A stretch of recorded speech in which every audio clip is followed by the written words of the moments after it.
Iesim tālāk pie otrā jautājuma, tātad būvprojekta izmaiņu funkcionalitātes pilnveidošana BIS, ja, tas varbūt zināmā mērā ir arī saistīts ar iepriekšējo, bet ne tikai, ja, tātad šeit tika apspriests jautājums par to, vai būtu vai nebūtu nepieciešams izstrādāt BIS-ā funkcionalitāti, kas ļautu būvprojektā izmaiņas veikt ierakstu veidā, ja, jo praksē bieži vien ir konstatējami gadījumi, kad procesa dalībnieki, autoruzraugs, ja, cenšas izmaiņas veikt ierakstu veidā, ja, kā kādreiz tas bija autoruzraudzības žurnālā, vai arī šobrīd tas ir būvdarbu žurnālā.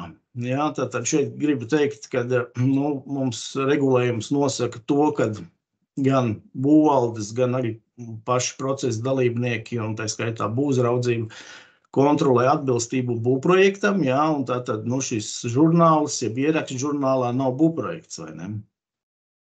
Tātad šāds jautājums. Te redzams ir, kad sarkanajā daļā redzam, kad pie vienota viedokļa neizdevās mums nonākt, ja, tādas pārliecības skaidrs nebija par to, vai tas ir vai nav nepieciešams, ja.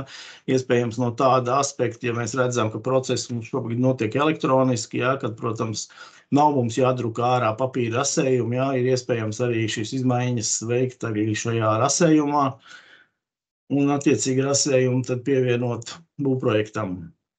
Tāpēc jautājums ir nedaudz atlikts, ja, šobrīd ar domu, kad tiks atrisināti jautājumi par ražošanas un par detalizētiem rasējumiem, tad attiecīgi varētu atgriezties arī pie šī jautājuma. Ja. Šeit arī mūsu semināri, jeb apspriedz gaitā, es teiktu tā, arī vienu jautājumu tādu esmu sagatavojis, kur varēsiet izteikt savus domas par šo lietu. Tā, un trešais, tā es paskatīšos, varbūt es šo jautājumu varu arī palaist. Tā.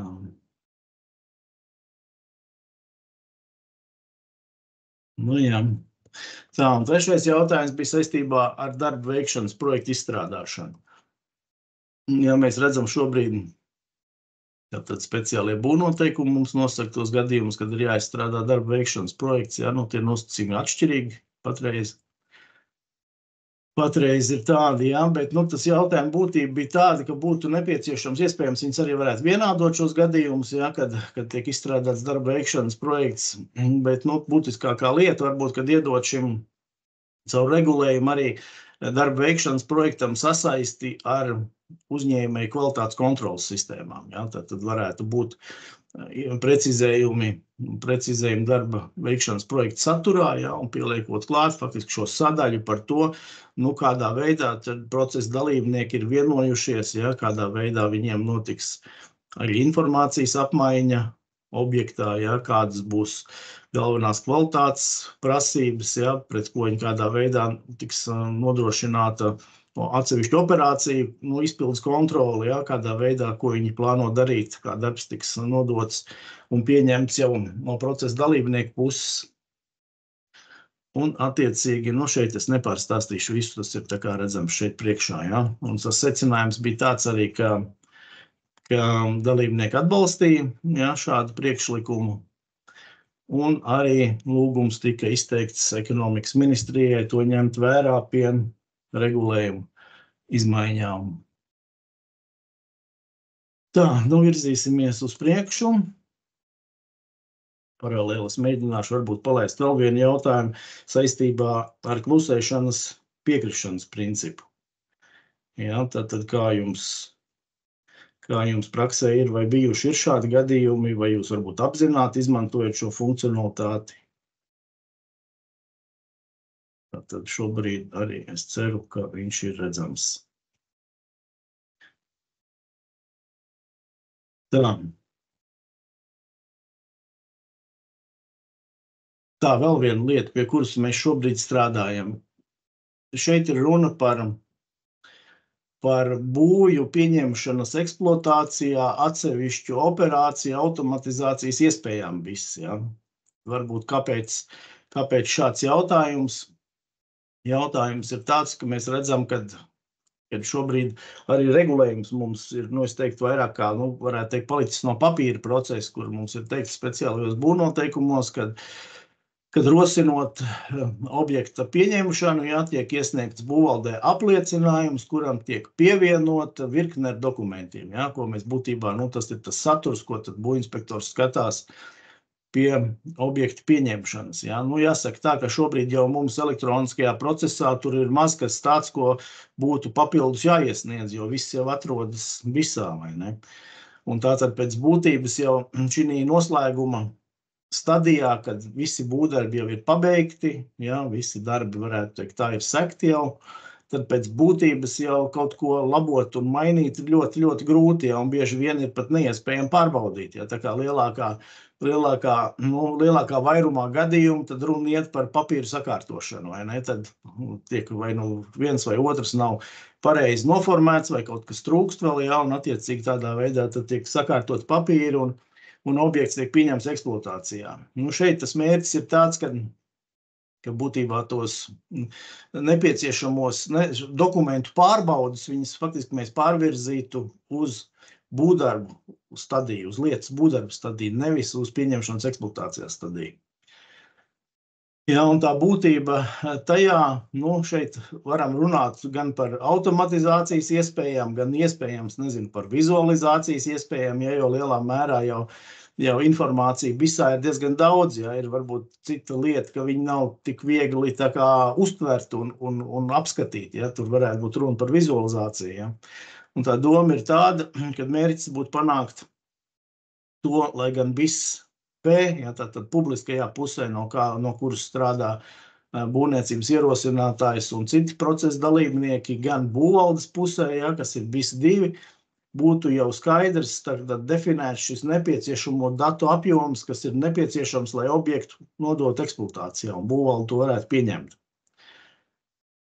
Tātad, un vienlaikus arī varētu strādāt pie tā, lai sistēma varētu pārbaudīt, jā, šeit varbūt automatizācija varētu būt, kur sistēma pārbauda, vai šis apjoms, ko ierosinātājs sniedzot apliecinājumu būvvaldē ir pietiekams, ja, un ja sistēma to var pārbaudīt un viss ir kārtībā, tad šeit nekāda brīdinājuma nav. Savukārt, ja ir kaut kādas neatbilstības sistēma konstatējusi, ja, nav teikts, ka tās neatbilstības varbūt ir pēc būtības, ja, jo nevar izslēgt gadījumus, kad ierosinātājs saņem, teiksim, apliecinājumu kaut kādu atzinumu, ja, tad kaut kādā veidā ārpus sistēmas un pievienot to klāt, ja. Bet šajā gadījumā tātad sistēma vērstu jau būvvaldes uzmanību būvinspektoriem, ka šeit ir jāpievērš uzmanību, jāpārbauda, vai tas ir tā. Tātad pa pozīcijām izejot cauri, ko tad viss varētu pārbaudīt? Varētu pārbaudīt tātad vai attiecībā uz būvprojektu izmaiņām, kas ir rosināts sistēmā, vai process ir noslēdzies, ja ir attiecīgi. Kā mēs zinām, izmaiņas mums vairākos veidos dalās, vai ne, kur, teiksim, ir nepieciešama ekspertīze, kur nav, kur ir nepieciešams būvvaldes saskaņojums, ja, un kur nav, tad to visu varētu sistēma pārbaudīt, ja ir attiecīgi veids atzīmēts, un vai ir process noslēdzies, ja, un ja process nav noslēdzies, tad attiecīgi ierosinātājiem tiktu izmests brīdinājums pie apliecinājumu iesniegšanas mēģinājumu. Ja. Tātad sistēma varētu arī pārbaudīt, vai ir saņemti tehnisko noteikumu izdevēju pozitīvi atzinumi.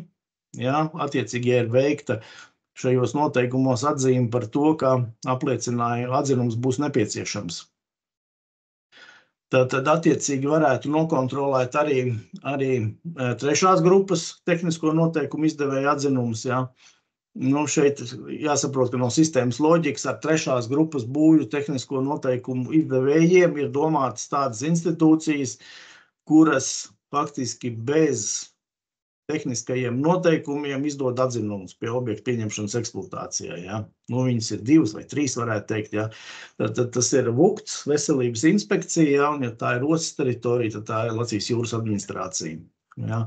Ar administrāciju varbūt drusku grūtāk pārbaudīt, bet attiecīgi uz ugunsdrošības glābšanas dienestu un veselības inspekciju tur sistēmas, domāju, būtu spējīgi pārbaudīt un attiecīgi šajā nepieciešamajā datu kopā ielikt šīs institūcijas pie attiecīgajiem objektiem.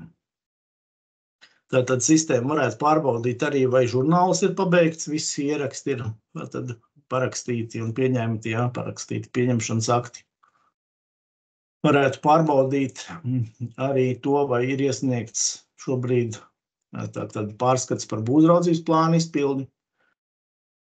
Attiecībā par kadastrālās uzmērīšanas lietām, nu šeit ir jāsaka, ka droši vien tas attīstības virziens ir tāds, varbūt vēlāk es arī noslēguma daļā nedaudz pieskaršos jautājumiem par vienoto būves reģistrācijas procesu, un par būves pasas izveidošanu. Tas virziens faktiski ir tāds, kad varētu šos datus paņemt no sistēmas. Tad skaņas izolācijas mērījumi arī būtu iespējams sistēmai definēt, saprast, vai šim objektam ir nepieciešams vai nav nepieciešami skaņas izolācijas mērījumi. Un izpildu mērījumi, tā varbūt ir tāda, sarežģītāka sadaļa, kur ir vairākas lietas, jau izstrādes gaitā varētu tikt apspriestas, kas notiek ar teritorijas tīkliem, Šobrīd tādas definīcijas nav. Ar ministriju esam runājuši par to, ka iespējams būtu nepieciešams definēt tādu ārējo tīklu grupu, kas būtu saucama par teritorijas tīkliem. Un tad palikt jautājums, jo šodien mēs arī saskaramies bieži vien ar to, ka pie pieņemšanas eksploatācijā arī teritorijas tīkliem ir šīs novirzes, kas atšķiras virs normatīvā noteiktajām pielaidēm. Tad šeit būtu diskusija par to, vai tā iespējams varētu palikt īpašnieka atbildība. Droši vien nebūtu pareizi normatīvā rakstīt, ka varētu būvēt īpašnieks ne pēc projekta, tad tas droši vien tā arī paliek. Jābūvē pēc projekta, bet attiecīgi pie pieņemšanas, vai to kontrolēt vai nē, tas droši vien ir diskutējums jautājums. Tālāk jau būtu arī iespējams runājams par to, vai nepadarīt kā obligātu šo izpildu mērījumu atspoguļošanu uzreiz ar faktisko novirzi pret projektu. Ir tā kā informācija, ka vairākās pašvaldībās tas tā ir, vismaz Rīgā tas ir noteikti tā, un normatīvs mums arī paredz, ka faktiski šāds izpildu uzmērījums būtu jātaisa pēc būvvaldes pieprasījuma.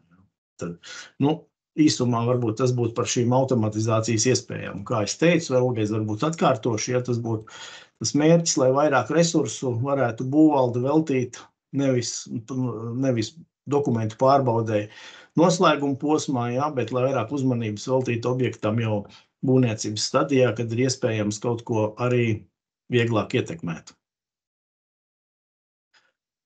Tā, vēl pie aktualitātēm.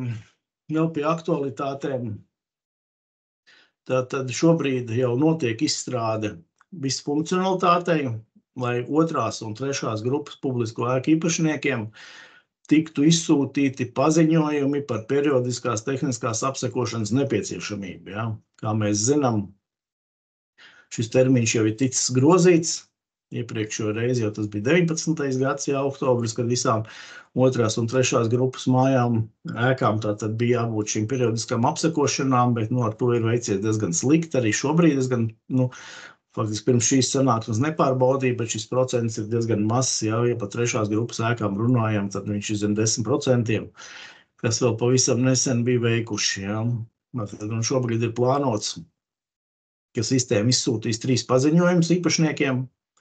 Tad pirmo izsūtīs 6 mēnešus pirms termiņa iestāšanās, otro 3 mēnešus, ar domu, lai vēl īpašnieks var sarosīties un pasūtīt nokavēto, un 3. jau, kad termiņš ir iestājies.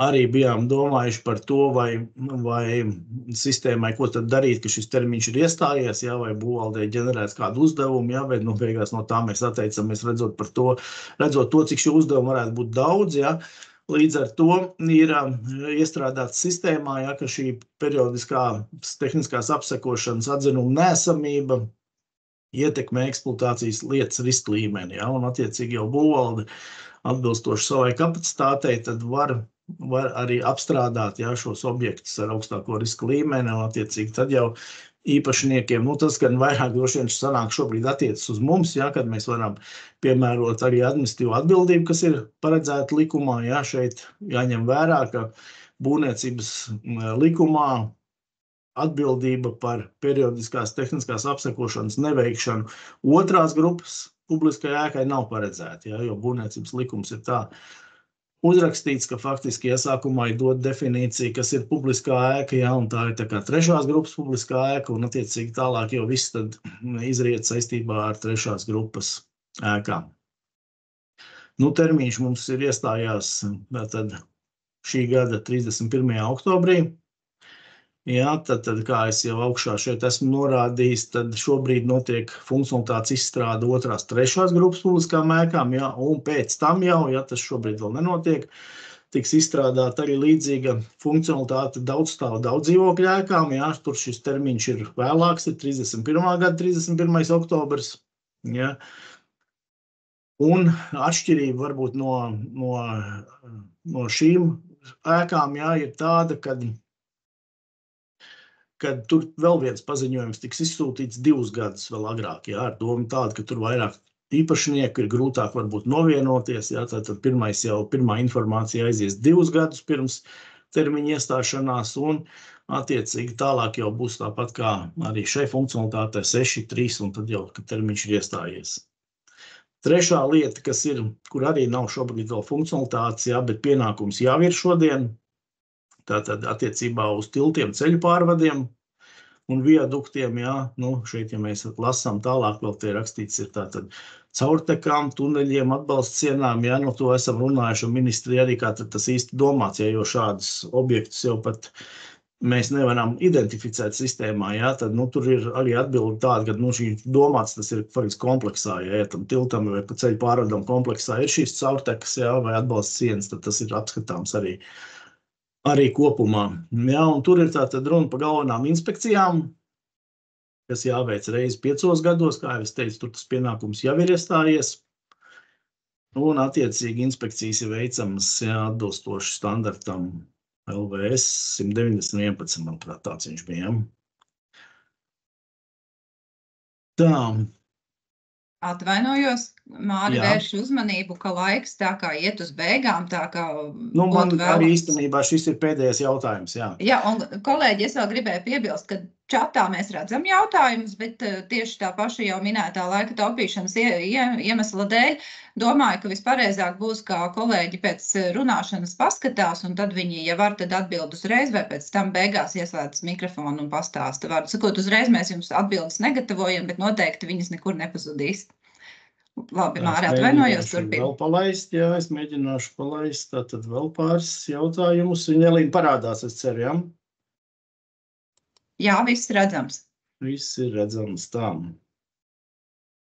Labi, un tad pēdējais jautājums, jā, tad pie kā arī mēs šobrīd strādājam, tad redzam, ka valdības rīcības plānā, jā, ir vairāk uzdevumu. Tieslietu ministrijā, ekonomikas ministrijā, jā, līdz ar to arī mums. Saistībā ar birokrātijas mazināšanu, jā, ieviešot tātad pakāpeniski vienotu tātad būvniecības un nekustamā īpašuma reģistrācijas procesu. Jā, sākot no ieceres līdz ierakstīšanai zemesgrāmatā. Un šajā sakarā ir tātad būves pase, jā, tas ir viens no elementiem, jā, saistībā arī varētu teikt ar šo procesu, kas atvieglotu, jā, un arī mēs visi zinām, ka šobrīd ir es teiktu, apgrūtinoši varbūt tas, ka mēs redzam, ka viena informācija mums parādās, teiksim, būvprojektā, būvprojekta ģenplānā, attiecīgi tālāk mums parādās viņa jau ieceres iesniegumā, šī informācija par būvēm iecerē esošajām, jā, no kurienes viņi pāriet jau mums uz būvniecības atļauju, tālāk jau būvniecības procesa beigās parādās šī informācija apliecinājumā par būvs gatavību un beigās tātad arī dokumentā, jā, kas objektu pieņem eksploatācijā. Un mēs visi zinām, ka diezgan droši var teikt, ka tā informācija, kas mums ir procesa sākumā, nezinu, būvprojektā minimālā sastāvā, visdrīzāk, ka viņi atšķirsies procesa beigās. Jā. Un tad paliek tādi neskaidri jautājumi, ko tad darīt, tad kā tad tajā būvatļaujā, tie dati ir iedabūti iekšā, jā, viņi atšķirās, ir jāgroz, nav jāgroz būvatļauj. Un līdz ar to ir faktiski šobrīd tā doma tāda, ka pirmais, jā, kā es esmu šeit rakstījis, ka būvniecības lietas līmenī, jā, mēs patreiz runājam par to, ka izveidot būvniecības pasi būvniecības lietas līmenī, jā, vēlāk jau, tad būs jau būvas līmenī. Bet šobrīd tātad būvniecības lietas līmenī būtu vieta, kur parādītos informācija jau par būvprojektā iekļautajām būvēm uz kādu konkrētu brīdi, jā. Tātad galvenais informācijas ņemšanas avots būtu strukturēts būvprojekts, ja, tātad projektētājs, projektējot, zīmējot šo būvprojektu, attiecīgi iespējams nenorādīt šo arī, ko regulējums jau šodien nosaka, teiksim, daļa informācijas būvprojekta ģenplānā, bet viņš viņu norādīt jau būvs pasē. Ja, un attiecīgi otrais datu avots būtu monitorings, kur sistēma tad monitorētu informāciju no citām valsts informācijas sistēmām, pieņemsim par kadastru, ja. Arī no zemes grāmatas, ja, varbūt īpašnieks mainījies, varbūt, drīzāk varētu teikt, jā, zemes gabali sadalīti, apvienoti, adreses mainījušās, vēl kaut kas mainījies, ja. Attiecīgi šo informāciju sistēma automātiski arī mainītu būvs pasē. Un būtu iespēja tātad šai būvs pasē informācijas, teiksim, izgūšanas, to datu versionēšanu, ja. Tātad būtu iespēja paskatīties, kādi ir šajā būvniecības lietā esošās būves dati uz kādu konkrētu brīdi, ja. Es teiktu līdzīgi, kā tas ir šobrīd. Šobrīd arī ir likuma LV, ja, kur mēs varam iet un paskatīties, kāda ir šī likuma redakcija uz kādu konkrētu brīdi. Un līdz ar to tas arī atvieglot šo procesu. Viņš varbūt sarežģītu, varbūt vairāk šo procesu projektētājiem, ja, bet attiecīgi gan būvniecības ierosinātājiem, gan būvvaldēm, es domāju, ka būtu vieglāk strādāt.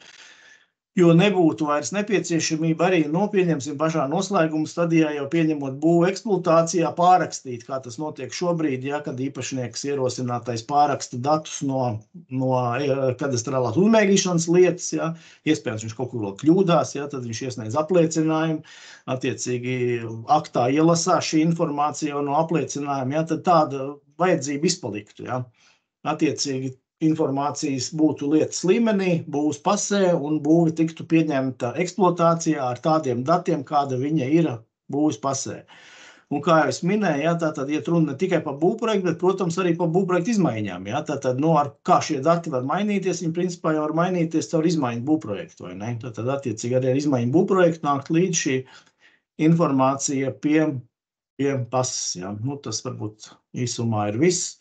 Mans laiks ir beidzies. Paldies par uzmanību, ja kādi jautājumi, tad centīšos atbildēt. Paldies. Tad vārds tālāk ir mums Ivetē, laikam pēc darba plānu.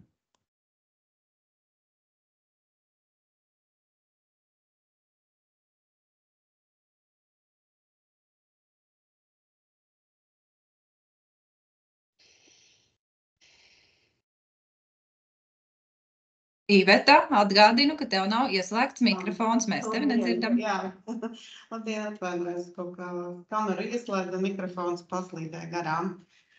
Tātad mani sauc Iveta Putne, esmu reģistra nodaļas vadītāja, un kā jau no nosaukuma saprotams, tad manas prezentācijas temats ir saistīts ar reģistriem. Mums kā ar būvvaldēm galvenais reģistrs, kas ir saistošs, tas ir reģistrs par būvinspektoriem. Un es gribēju nedaudz atgādināt vai pārunāt to, kā mums notiek šis process ar būvinspektoru reģistrāciju, jo reizēm gadās dažādas aizkavēšanās, un tāpēc es gribēju vērst uzmanību uz ministru kabineta noteikumiem, kas nosaka kārtību, kā būvinspektori tiek reģistrēti, kāda ir izslēgšanas kārtība, un arī to, ka būvvaldēm ir pienākumu, ka būvvalde var noslēgt darba līgumu ar būvinspektoru tikai tad, ja tas jau ir reģistrēts būvinspektoru reģistrā. Jo mums ir bijuši gadījumi, kad mēs saņemam informāciju, ka būvinspektors ir pieņemts darbā, grib sākt strādāt, bet būvinspektoru reģistrā viņš nav reģistrēts. Un gadās arī tīri tehniskas aizkavēšanās, gan arī tas, ka viņš neatbild, ja, piemēram, ir bijis reģistrā, viņš neatbilst tām prasībām, lai atkārtoti viņu varētu iereģistrēt un atjaunot viņu statusu kā būvinspektoram. Līdz ar to man ir tāds aicinājums, pirms jūs noslēdzat darba līgumu ar būvinspektoru, ja, paskatīties šajā būvinspektora reģistrā, pārliecināties, vai viņa status reģistrā ir aktīvs. Šobrīd reģistrā ir 187 aktīvi būvinspektori. Vai viņš ir bijis, teiksim, šobrīd ir izslēgts, ja, un tad painteresēties par to, kādas ir iespējas viņam atkal atjaunot šo reģistrāciju būvinspektoru reģistrā. Tātad pagājušajā gadā arī tika nedaudz precizēti nosacījumi par būvinspektoru izslēgšanu, kas bija saistīts ar to, ka mums bija liels darba apjoms par sakārtotu reģistra informāciju, līdz ar to tika izslēgti vai arī atteikta reģistrācija būvinspektoriem, kuriem bija apturēts certifikāts, piemēram, par prakses datu nereģistrēšanu, par gada uzraudzības maksas nesamaksāšanu laikā vai arī par profesionālās pilnveides datu nesniegšanu sistēmā. Tad šis tika labots normatīvajā aktā, un mums arī sistēmā šobrīd šie būvinspektori nav izslēdzami. Mēs arī viņus varam atjaunot uzreiz, ja gadījumā tāds ir nepieciešamība noslēgt darbtiesiskās attiecības ar būvinspektoru, kurš ir bijis reģistrā, un viņa izslēgšanas iemesls ir bijis saistīts ar manām minētajām problēmām ar certifikātu. Tad, ja jūs esat noslēguši darbtiesiskās attiecības ar būvinspektoru, tad viņam ir tāds komplektiņš, lai izsāktu sāktu strādāt būvniecības informācijas sistēmā, lai varētu izpildīt savus pienākumus. Tas ir saistīts, ka viņa pienākumu komplekts veidojās starp divām sistēmas daļām. Starp BIS2 moduli, kur jūs strādājat, būvvalžu moduli un būvinspektoru reģistru, kas ir BIS1, tā ir mūsu sadaļa, kur mēs strādājam, un reģistrējam datus par būvinspektoriem. Līdz ar to tā ķēdīte veidojas tāda, ja būvvalde noslēdz darba līgumu, jums ir katrā būvvaldē tāds darbinieks ar BIS2 lietotāju administratoru tiesībām. Viņš izveido šī būvinspektora profilu BIS2 sadaļā, un viņš var skatīties, būvinspektors tiek klāt būvvaldes darba vietā, viņš var redzēt dokumentus, viņš var skatīties darba uzdevumus, bet, diemžēl, apstiprināt vai sagatavot dokumentus viņš nevar. Jo ja būvvalde nav sniegusi informāciju par darba tiesisko attiecību nodibināšanu būvinspektoru reģistram, tāpēc tajā brīdī, kad jūs esat noslēguši darba līgumu ar būvinspektoru jaunu, aicinu jūs informēt arī reģistru uzreiz, lai mēs varam iekļaut šo informāciju reģistrā. Informācija par nodarbinātību ir ļoti būtiska arī pašiem būvinspektoriem. Ja? Pastāstīšu nedaudz par to vēlāk. Tad tajā brīdī, kad būvinspektora reģistrā tiek iekļauta informācija par darba tiesiskajām attiecībām, darba līgumu, būvinspektors var pildīt pilnvērtīgi visus savus pienākumus. Ja? Viņam var dokumentus apstiprināt, strādāt ar darba uzdevumiem. Tātad, ja kāds no šiem posmiem iztrūkst, tad būvinspektors nevar uzsākt savu darbu. Un, es gribētu vērst uzmanību, ka mums ir gadījušies vairāki gadījumi pēdējā laikā, kad vai mēs nesaņemam informāciju, vai arī būvvaldē pēkšņi nav BIS2 lietotāju administrators. Ja jums ir kāda problēma un būvinspektors nevar sākt darbu, lūdzu, tad informējiet un precīzi uzrakstiet, kas tad īsti cilvēkam pietrūkst, lai viņš varētu sākt strādāt. Tad arī mēs varēsim operatīvāk sniegt jums šo atbalstu. Tātad par būvinspektoru izslēgšanu. Kā jau minēju, ir svarīgi norādīt būvinspektoru reģistrā šo būvinspektoru nodarbinātību, tieši tāpēc, ka viens no punktiem paredz arī būvinspektoru izslēgšanu no reģistra, ja viņš ir pārtraucis darba tiesiskās attiecības un nav tās atjaunojis gada laikā. Ja, mēs pēdējo 2 gadu laikā esam izslēguši vairāk kā 100 būvinspektorus, un man gribētu teikt, ka vismaz 80% no tiem ir bijuši par darba tiesisko attiecību pārtraukšanu. Mēs ik pa laikam lūdzam būvvaldes atjaunot informāciju reģistrā par nodarbinātību. Tas ir svarīgi. Es domāju, ka arī jūs neesat interesēti, lai jūsu būvvaldē joprojām būtu uzrādīti būvinspektori, kas strādā pie jums, ar kuriem jūs jau vairs sen nesadarbojaties. Jo būvinspektoru reģistrā, būvinspektoru profilā var redzēt visas viņa darba vietas. Mums arī šobrīd, ne šobrīd, bet tikai pāris nedēļas atpakaļ mēs saņēmām informāciju no būvinspektora, ka viņš ir pārtraucis jau 3 gadus atpakaļ darbtiesiskās attiecības ar būvvaldi, bet mēs šādu informāciju, piemēram, nemaz nebijām saņēmuši. Tāpēc es arī aicinātu jūs visus pārskatīt to, informāciju, kas ir pieejama reģistrā, vai tiešām tie būvinspektori, kas pie jums strādā vai pārbeiguši darbtieskās attiecības, par visiem ir sniegta mums informācija, lai tad mēs arī varam sakārtot datus reģistrā par šo jautājumu. Tātad vēl ir būtisks punkts, par ko tiek izslēgtas, ir, ja būvinspektoram ir apturēts vai anulēts būvspeciālista certifikāts. Šis punkts 12.2 apakšpunkts tika precizēts pagājušajā gadā, ja tika izņemtas šīs patstāvīgās prakses, profesionālās pilnveides un gada uzraudzības maksas iemesli apturēšanai, bet joprojām paliek par pārkāpumiem. Kā viens no pārkāpumiem ir, piemēram, kompetences pārbaudas nekārtošana vai nenokārtošana. Un šobrīd mums reģistram ir izskatīšanā 9 būvinspektoru lietas, no kuriem 5 ir tieši par šo punktu, par to, ka nav nokārtots kompetences pārbaudas eksāmens. Mēs vēl pagaidām neesam pieņēmuši galīgo lēmumu, bet vairāk tas ir saistīts ar to, ka pašlaik speciālistiem tiek pārreģistrēti certifikāti, ja būvuzraudzības certifikāti tā kā zaudē savu spēku, un certificēšanas iestādes pārreģistrē vai atjauno certifikātus būvdarbu vadīšanā, kur jau tad ir iekļauta attiecīgā būvuzraudzības specialitāte.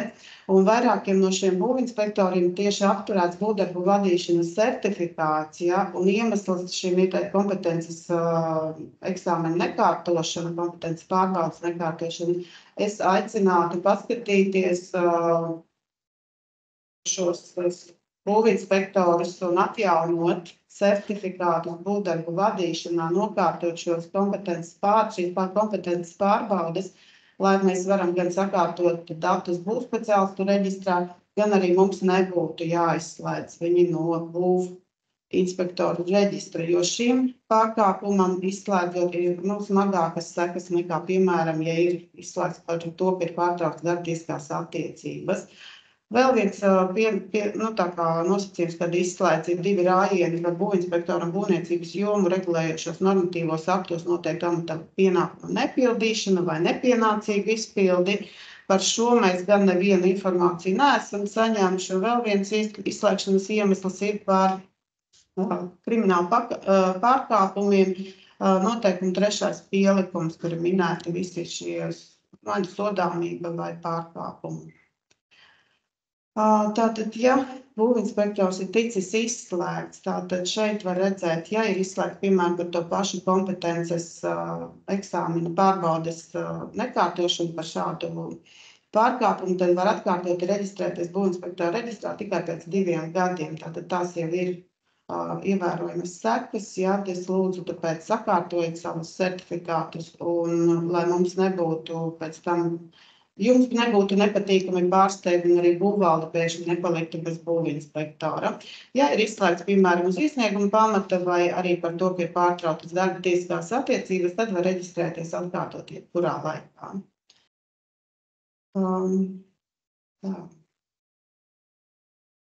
Lūk, tas būtu īsumā par būvinspektoru reģistru. Un otrs jautājums ir jautājums par būvkomersantiem, jo manā izskatā būvvaldes ir pirmās un svarīgākās organizācijas iestādes, kas veic šo būvdarbu kontroli un saskarās visvairāk ar būvkomersantiem vai komersantiem, kuri darbojās būvlaukumos, un līdz ar to būvvaldēm ir vislielākās iespējas kontrolēt vai pārliecināties, ka šie komersanti, kas sniedz pakalpojumus, vispār ir tiesīgi to darīt. Jau vairākus gadus, gribētu teikt, ka jau 4 gadus likuma 22. pants ir grozīts.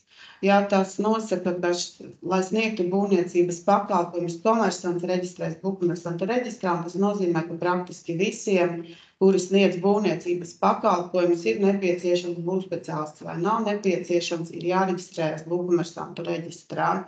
Un kāds vienkārši teikums, kas ir būvkomersants, jā, tad komersants, kas ir reģistrēts būvkomersantu reģistrā. Un attiecīgi visos normatīvajos aktos, gan vispārīgos būvnoteikumos, gan ēku būvnoteikumos, gan citos speciālajos būvnoteikumos tiek lietots termins būvkomersants, jā, tātad viņi veic šos būvniecības pakalpojumus, gan projektēšanu, gan būvuzraudzību, gan būvdarbus. Jā, tātad pagājušā gada decembrī un šī gada janvārī stājās spēkā izmaiņas būvkomersantu reģistrācijas noteikumos. 5. punkts atkal precizē plašāk, kas tad ir saistīts ar būvniecības pakalpojumiem, tas ir ņemot vērā nāciju redakciju, sadaļu būvniecība un sadaļu profesionālie zinātniskie tehniskie pakalpojumi saistībā ar arhitektūru un projektēšanu. Jā, tātad visi šie pakalpojumi, kas iekļaus minētajās mājas redakcijās, ir saistīts ar būvniecību, un ja komersanti šo pakalpojumu sniedz, viņiem ir jāreģistrējās. Teiksim, gatavojoties šim semināram, es pārskatīju dažādus faktus, tātad mums ir arī ekonomikas ministrijas dažādi aizrādījumi par to, ka būvkomersantu reģistrā joprojām ir pārāk maz reģistrēti būvkomersanti un pārāk daudz komersanti darbojas bez reģistrācijas. Būvkomersantu reģistrā, tad uz vakardienu mums bija būvkomersantu reģistrā reģistrēti 6483 būvkomersanti. Valsts ieņēmuma dienestam pagājušā gada oktobrī mēs bijām pieprasījuši informāciju par to, cik ir tādi komersanti, kuri valsts ieņēmuma dienestā ir reģistrējuši saimnieciskās darbības veidus, saistīts ar būvniecību vai arhitektūru. Tie bija viņiem 15,000, kā jūs redzat, atšķirība ir milzīga. Un šogad mēs uz 10. aprīli paskatījāmies vienotajā elektroniskā darba laika uzskaites datubāzē. Uz doto brīdi aktīvajos būvlaukumos ir reģistrēti 9,000 apakšuzņēmēji, no kuriem vairāk kā 1,000 ir darbojušies bez reģistrācijas būvkomersantu reģistrā. Un tāpēc es ļoti gribētu aicināt būvvaldes aktīvāk iesaistīties, būvlaukumos, ja jūs veicat pārbaudes, tad konstatēt, vai konkrētie būvdarbu veicēji, apakšuzņēmēji, jo ne tikai galvenajam būvdarbu veicējiem ir jābūt reģistrētam būvkomersantu reģistrā, bet jebkuram apakšuzņēmējam arī, par kuru ir noslēgts šis būvdarbu līgums, ir jābūt reģistrētam būvkomersantu reģistrā. Piemēram, es atradu dažas piemērs, pat nemeklējot šis piemērs atnāca pats, es atvēru Facebooku, man izmetā tādu piedāvājumu, ja man ir vajadzīgs kanalizāciju, pievilkt mājai, lūdzu, es jūsu vienas dienas laikā šo pakalpojumu nodrošināšu, un tad šis komersants nav reģistrēts būvkomersantu reģistrā. Valsts ieņēmuma dienestā viņš ir sniedzis informāciju, ka viņš ir saistīts ar būvniecību, arī pēc tā sludinājuma, kur meklē darbiniekus, arī var redzēt, ka ir saistīts ar būvniecību un darbojās šajā jomā vairāk kā 10 gadus. Jā. Tāpat arī, piemēram, pagājušo gadu regulāri es radio klausījos, bija tāds uzņēmējs, kurš no pamatiem līdz atslēgai nodrošinās būvniecību dzīvojamo māju, tātad pieredze būvniecībā 15 gadi, nav reģistrēts būvkomersantu reģistrā, nekad arī nav bijis reģistrēts. Valsts ieņēmuma dienestā arī sniedz informāciju, ka viņš sniedz būvniecības pakalpojumus. Ja tā ir dzīvojamo māju būvniecība, manuprāt, viņam ir vajadzīgs arī būvdarbu vadītājs, un tur nevar iztikt tas reģistrācijas būvkomersantu reģistrā. Un tad vēl viens piemērs ir no vienotās elektroniskā darba laika uzskaites datubāzes, kur mums nodot no šiem būvlaukumiem. Ja kāds vēl nav dzirdējis par Vedlupu un Edlus, tad šie ir būvlaukumi, kur reģistrē visus būvdarbu līgumus, kuriem summa ir vismaz 350,000. Tātad šajos būvlaukumos ir jābūt uzstādītai elektroniskā darba laika uzskaites sistēmai, un dati jānodot Vedlup, vai arī šī tiek būvēta 3. grupas jauna būve. Ja? Arī šajā gadījumā obligāti ir jābūt uzstādītam Vedlus, un dati ir jānodot vienotajā elektroniskā darba laika uzskaites datubāzē. Tad mēs paņēmām piemēru, mums arī bija jautājums, vienkārši, ka problēmas bija galvenajam būvdarbu veicējiem, un mēs paskatījāmies, kas notiek ar reģistrētajiem būvdarba veicējiem, tad konstatējam par 2 mēnešu atskaitēs no 20 reģistrētiem būvdarba veicējiem 9 nav reģistrēti būvkomersantu reģistrā. Un bieži vien var konstatēt, ka tie ir ārvalstu komersanti, uz ārvalstu komersantiem attiecās tieši tās pašas prasības, kas uz Latvijas uzņēmumiem. Ja, mums ļoti šai ziņā palīdz pilsonības migrācijas lietu pārvalde, kas vienmēr pārjautā, vai komersantam nav jāreģistrējas būvkomersantu reģistrā, un viņi arī nesniedz atļauju strādāt Latvijā, ja viņi nereģistrējās. Viņa darbība ir paredzēta saistīta ar būvniecību. Kā var redzēt, arī izslēgtie būvkomersanti turpina strādāt būvlaukumos. Šeit no piemēra var redzēt, ka no 9 4 ir ārvalstu komersanti, un viņi sniedz pilnīgi brīvi šeit būvniecības pakalpojumus. Tātad, manuprāt, droši vien, ka arī jums ir saistoši ēnu ekonomikas ierobežošanas plāns, kur ir punkts pateikts par stiprinātu uzraudzību, nodrošinot, ka būvdarbu sniedz tikai būvkomersantu reģistrā reģistrētie uzņēmumi un par darbu veikšanu bez reģistrācijas iestājas administratīvā atbildība. Es tiešām nezinu, kā ir citās būvvaldēs, un zinu, kā ir, būvniecības valsts kontroles biroja, kas skatās šo reģistrāciju, ka tiek izmantotas 30. būvniecības likuma 30. pantā noteiktās tiesības par administratīvā soda piemērošanu.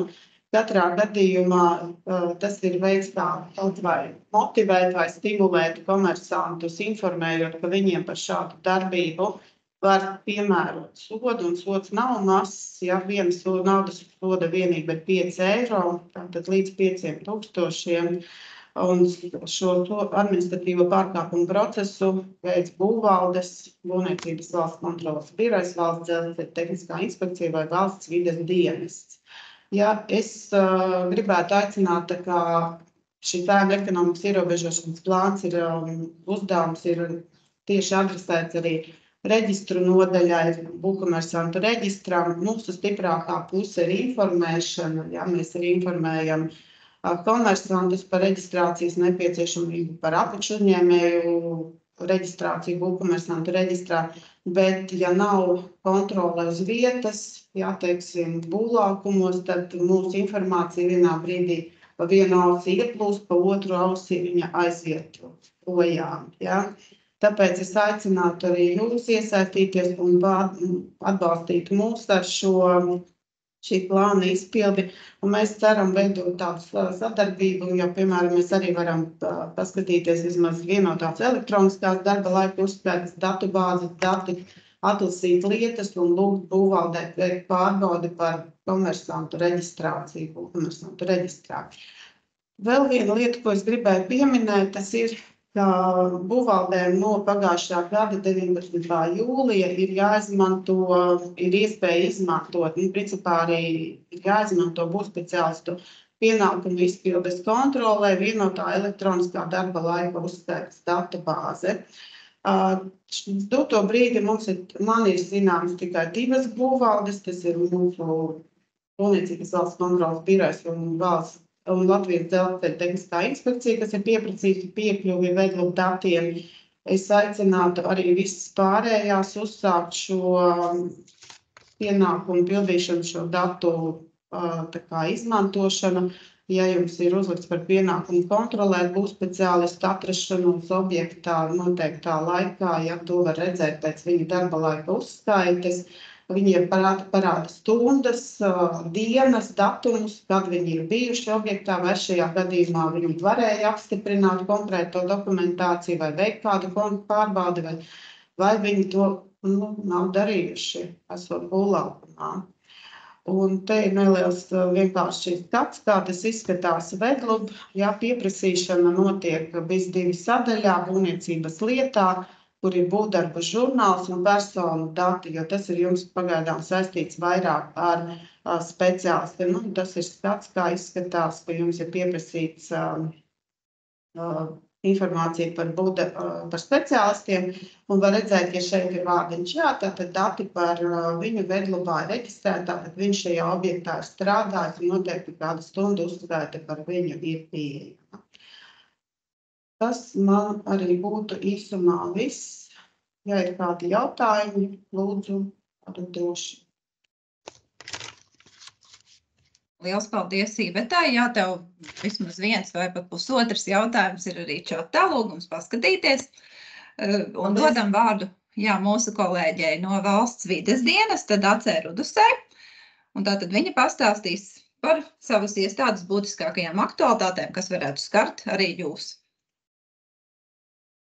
Jā, labdien visiem, ceru, ka mani dzird. Dzird un redz. Jā, vai arī ir redzama tātad prezentācija? Jā. Labdien tātad vēlreiz visiem. Šodien centīšos tā ļoti varbūt nefokusēties uz vienu šo tematu, bet tādā ātrā skrējienā pārskriet pāri aktualitātēm, kas saistītas ar būvniecības procesu atļauju pārvaldē Valsts vides dienestā.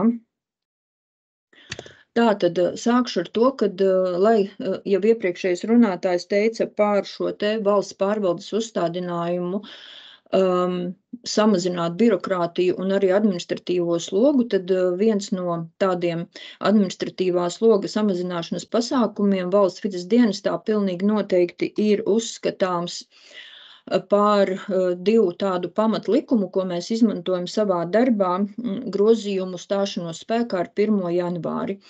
Tātad viens no šiem likumiem ir izmaiņas likumā par ietekmes uz vidi novērtējumu, kur 2. pielikumā ir definētas tās darbības, kurām Valsts vides dienests būvniecības procesa ietveros veic sākotnējo izvērtējumu.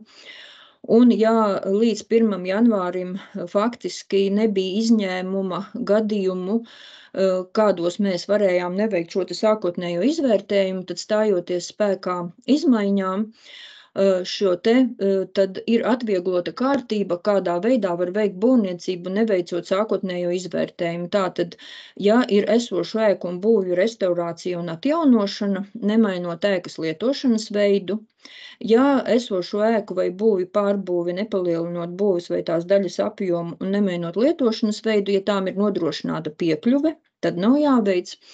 Tāpat arī sakarā ar to, ka tika atcelts viens no Covid seku likumiem, kurā tika noteikts pienākums un iespēja pludmales kafejnīcas izvietot bez sākotnējā izvērtējuma, tad šobrīd šī norma tika iekļauta šajā arī likumā. Līdz ar to, ja ir nodrošināta piekļuve pludmalei, tad arī šīs pludmales kafejnīcas un sezonas būves pilsētās uz ciemos var novietot, neveicot sākotnējo izvērtējumu. Un šis atvieglojums ir arī tā kā piešķirts pludmales labiekārtojuma elementiem un arī ne vairāk kā 2 metrus platu gājēju celiņu ar mīksto segumu un koka dēļu klājumu būvniecībai, pārbūvei vai atjaunošanai krasta kāpu aizsargjoslā. Tad vēl viens pants, vēl viens tātad atvieglojums ir papildināts 2. pielikuma 11. punkts, kur ir uzskaitītas pārējās darbības, kurām veicams sākotnējais. Tad arī šeit ir, ja agrāk bija katrai darbībai jāveic bakterioloģiski aizsargjoslā sākotnējais izvērtējums, tad ar šiem tātad grozījumiem ir atvieglota kārtība. Un, kā jūs redzat, tad esošo būvju pārbūvei atjaunošanai nav nepieciešams, ja tiek izveidots pieslēgums centralizētajiem ūdens apgādes un kanalizācijas tīkliem, kā arī, ja tiek pārbūvēta pirmās grupas būve vai arī būvēta no jauna, kā arī esošo būvju restaurācijai un nojaukšanai. Un šādas pašas izmaiņas faktiski tika veiktas arī sasaistot tās kopā ar ietekmes uz vidi novērtējumu likuma, aizsargjosu likumā, tātad, uz kuru ir 36. pants 2. daļa ir attiecināma uz būvniecību krasta kāpās, un šeit tika nedaudz pamainīts 2. daļas 2. apakšpunkts attiecībā uz zveju piekrastes ūdeņos, un tika papildināts šis pants ar 2 jauniem punktiem, kad nav nepieciešams tātad sākot, kad šo būvniecību drīkst veikt, tad, ja tiek veikta nobrauktuju būvniecība pludmalē, lai nodrošinātu piekļuvu pludmalei, un tiek veikta publiski pieejama dabas turisma, izziņas un atpūtas infrastruktūras objektu būvniecība. Tātad tas sasaucās ar šiem te labiekārtojuma elementiem, ar šiem te nojām pie jūras. Tātad faktiski arī šajā te aspektā tika atvieglota kārtība, kādā veidā var veikt būvniecību krasta kāpās. Un tika arī atvieglots jau šis te iepriekš manis minētais par bakterioloģisko aizsargu joslu. Ja tātad šīm te visām darbībām bija nepieciešams arī aizsargu joslu likuma tvērumā veikt sākotnēju izvērtējumu, tad šobrīd šeit ir tātad jāvērtē arī šie te atvieglojumi, kas ir iekļauti par ietekmes uz vidi novērtējumu likumā. Un tas pats arī attiecās uz ķīmisko aizsargu joslu, kur ir samazināts šis administratīvais sloks un ne visām paredzētajām darbībām ķīmiskajā aizsargu joslā ir nepieciešams veikt šo te sākotnējo izvērtējumu un tālāk arī izdot tehniskos noteikumus. Tad šeit, šajā slaidā ļoti tā īsi iepazīstināšu varbūt arī atkārtošu būvvaldēm par to, kā atļauju pārvalde iesaistās būvniecības procesā. Tātad, kā jau manis minētais ietekmes uz vidi novērtējuma likums, 3.2. pants un 2. pielikums, kas nosaka šo te nepieciešamību veikt sākotnējo izvērtējumu, un tātad nesen pieņemtais šis te saucamais atvieglotās būvniecības likums, kas faktiski nosaka vēja parku būvniecību atvieglotā kārtībā, neveicot ietekmes uz vidi novērtējumu procedūru, bet ja tiek izpildīta virkne kritēriju, tad drīkst sākotnējā izvērtējuma procedūras ietvarā šo te parka būvniecību veikt, ja tiek konstatēts, ka ietekmes nav būtiskas un ir izdodami tehniskie noteikumi. Un tātad tehnisko noteikumu izdošanu nosaka ministru kabineta noteikumi numur 30, un darbības, kurām tātad ir veicams, ir iekļautas pielikumā. Un, ja valsts vides dienests izdod tehniskos noteikumus, tātad līdz ar to arī no 2019. gada tiek skaņoti projekti atbilstoši vispārīgo būvnoteikumu 74. punktam. Un šajā te sakarā gribētu parunāt par 2 darbībām, jo valsts vides dienestā, piemēram, saistībā ar elektrolīniju būvniecību, tad tiek saņemti vairāki 100 iesniegumu gada laikā elektrolīniju būvniecībai. Un ir saņemti arī iesniegumi saules paneļu parku uzstādīšanai, bet gribētu teikt, ka attiecībā uz saules paneļu parku nav ne arī elektrolīniju būvniecība nav iekļautas kā darbības, kurām būtu izdodami tehniskie noteikumi. Tātad 30. noteikumu pielikumā neviena no šīm darbībām nav iekļauta. Savukārt arī 2. pielikumā, IVN likumā, nav pateikts, ka šādām te darbībām saules paneļu parkam ir, piemēram, jāveic sākotnējs izvērtējums, bet šeit es aicinātu tomēr pavērtēt šīs te saistītās darbības, jo ietekmes uz vidi novērtējuma likums tātad aizliedz darbību sadalīšanu. Faktiski, ja saules paneļu parka uzstādīšanai ir nepieciešama pievadu ceļa būvniecība, kas ir ietverta gan 30. noteikumos, gan arī kā atsevišķa darbība IVN likuma 2. pielikumā, tad faktiski ir ļoti iespējams, ka šai te darbībai būtu nepieciešams dienesta tehniskie noteikumi.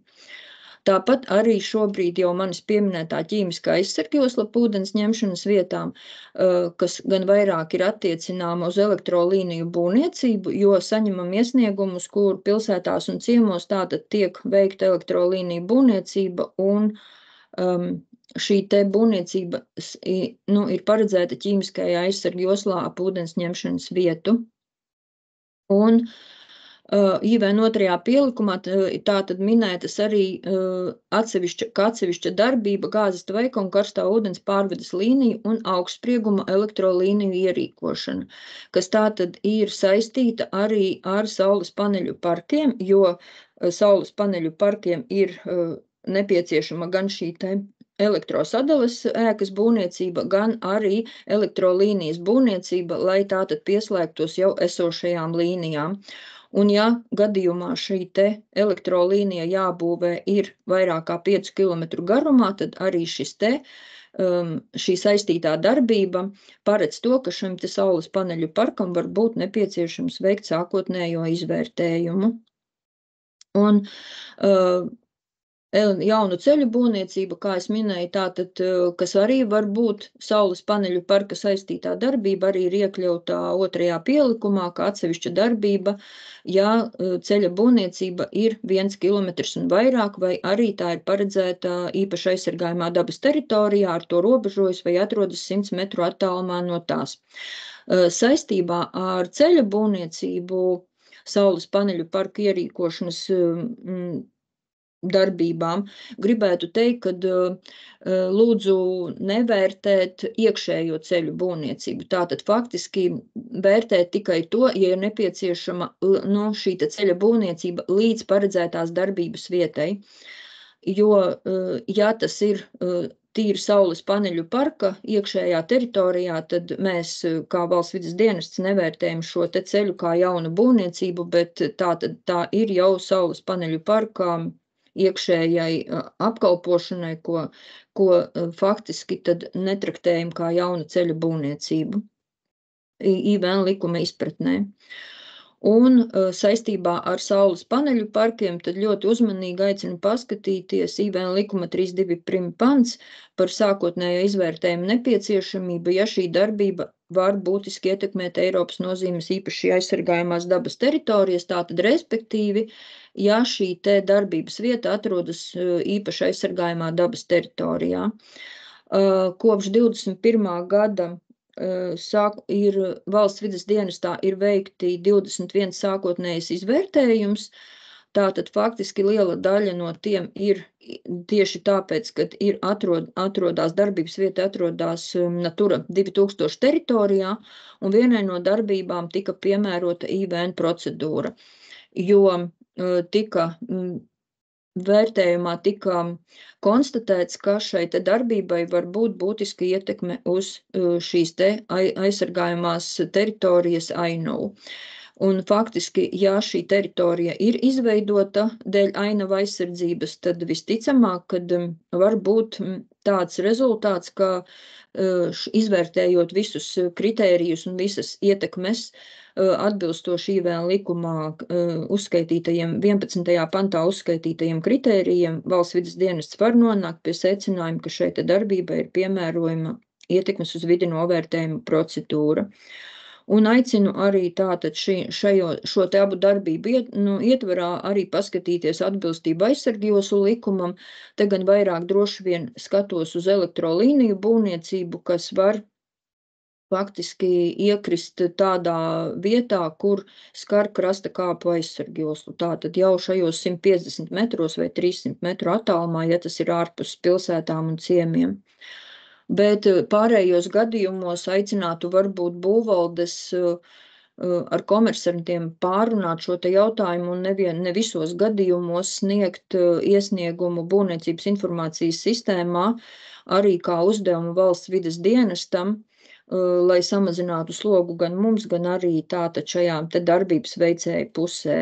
Ja patiešām ir kaut kādas tādas, tā kā indikācijas vai, liekas, ka jā, ir šis te aizsargājuma ainavu apvidus, piemēram, kas ir gana lielas teritorijas, bet ir patiešām situācijas, kad, nav nepieciešams, kad nav nekādu šo te papildus kritēriju, un līdz ar to nav nepieciešams ne valsts vides dienesta sākotnējais izvērtējums, ne arī pēc tam tālāk tehniskie noteikumi. Ko gan gribētu tomēr vērst uzmanību uz citiem apstākļiem, tātad, ja piemēram, šī darbības vieta ir iekļauta piesārņoto vai potenciāli piesārņoto vietu reģistrā, tad var būt problēmas ar šo te tālākās teritorijas attīstību, jo, ja tiek konstatēts, ka šī teritorija ir piesārņota un pārsniedz C robežu lielumus, respektīvi, tātad, ja likums pasaka, ka teritorijas attīstība ir iespējama tikai pēc teritorijas sanācijas, tad faktiski šī te darbība tur nav veicama. Un kas arī vēl gribētu vērst uzmanību, tad faktiski gandrīz visos teritorijas apbūves un izmantošanas noteikumos ir šis te punkts, kad, ja teritorija ir piesārņota un potenciāli piesārņota, tad pirms būvniecības ir jāveic šī te teritorijas atveseļošana, atkarībā, protams, no izpētes rezultātiem.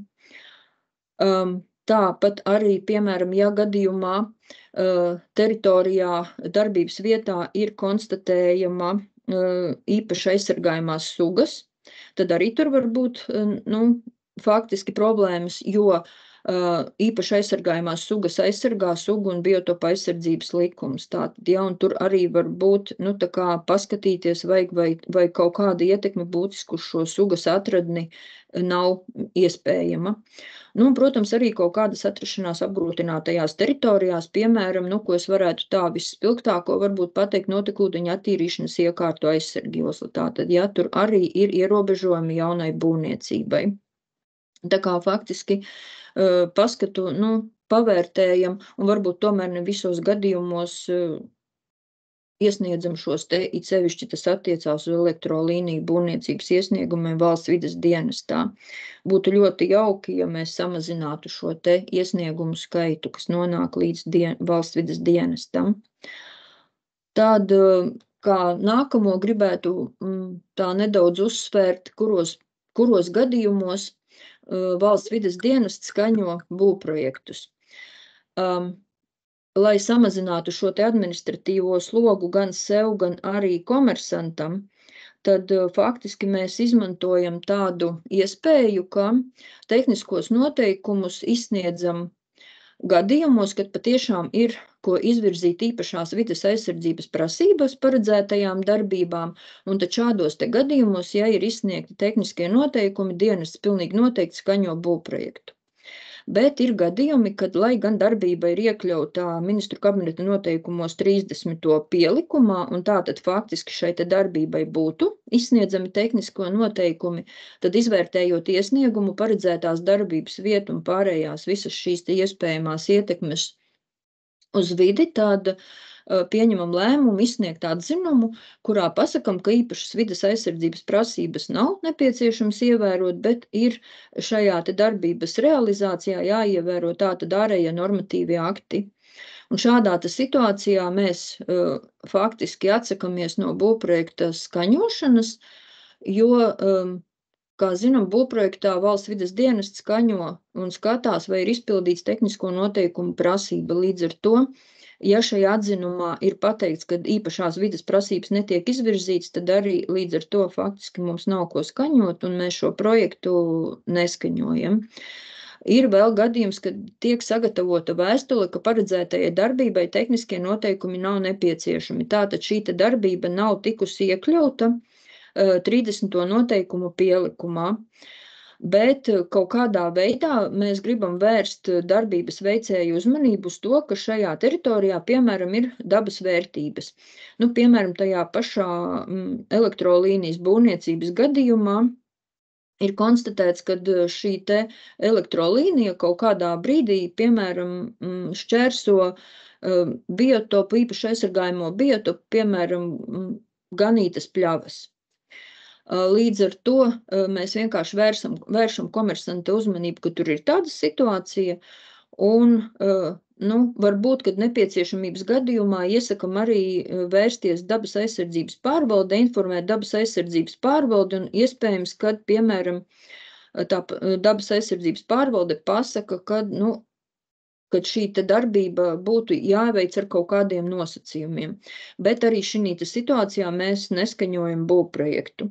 Tāpat arī būvprojekts netiek skaņots tad, ja ir izdarīta atzīme BISā, ka paredzētajai darbībai tehniskie noteikumi nav nepieciešami, tātad šī darbība nav iekļauta ne IVN likuma 2. pielikumā, ne arī šai 30. noteikumu pielikumā, ne arī atbilst kādam no aizsargjoslu likuma gadījumiem, un līdz ar to nav nepieciešami tehniskie noteikumi, tad līdz ar to arī šādā gadījumā mēs neskaņojam būvprojektu darbībai. Un būvprojektu neskaņojam arī gadījumos, ja tiek izdots atteikums izsniegt tehniskos noteikumus, kas tā tad var būt tāds faktiski ir 2 gadījumi tādi iespējami, kad paredzētā darbība ir pretrunā normatīvajiem aktiem, vai arī ir jau notikusi patvaļīga būvniecība, un līdz ar to tehniskie noteikumi, par cik tiek izsniegti paredzētajām darbībām, tad šādām te veiktām darbībām dienests izsniedz atteikumu. Tātad faktiski vienā gadījumā mēs skaņojam būvprojektu, bet šajos 4 gadījumos būvprojektu neskaņojam, līdz ar to aicinu būvvaldes arī nelikt komersantam saskaņot būvprojektus, ja gadījumā dienests ir izdevis, piemēram, atzinumu darbībai.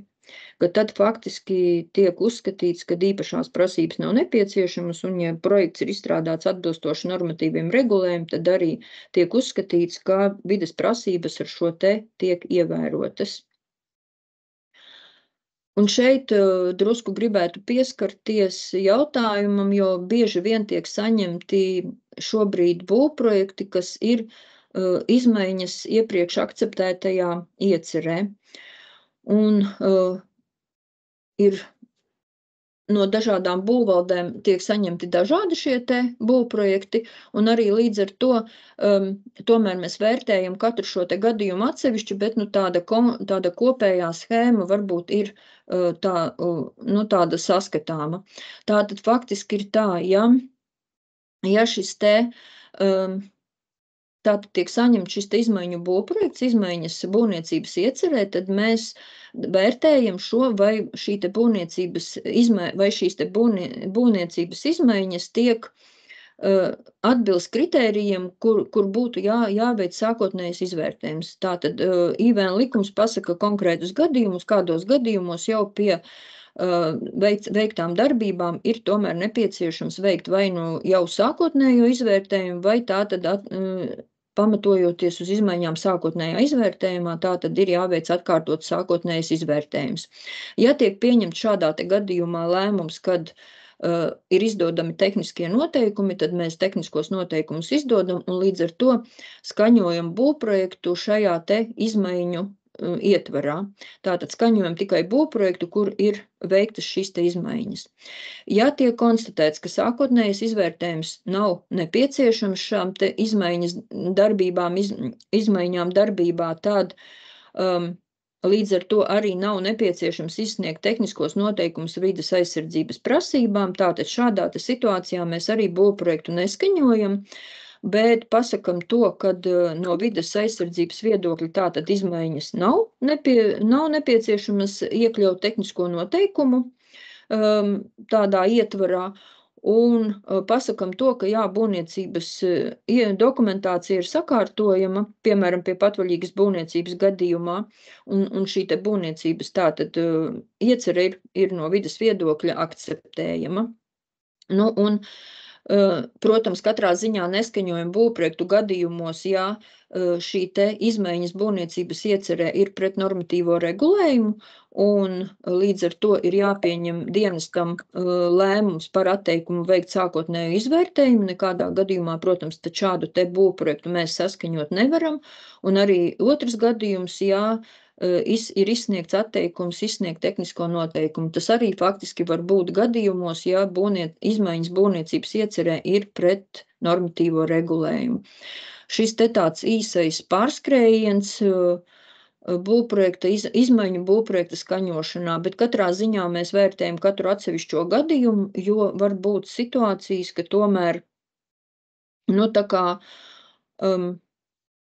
katrā ir gadījumi, protams, katram individuāla pieeja jāvērtē, un līdz ar to var būt kaut kādas atkāpes no šīs te schēmas, gan patvaļīgas būvniecības gadījumā, gan arī gadījumos, šī te iecere tiek skaņota pirms darbības veikšanas.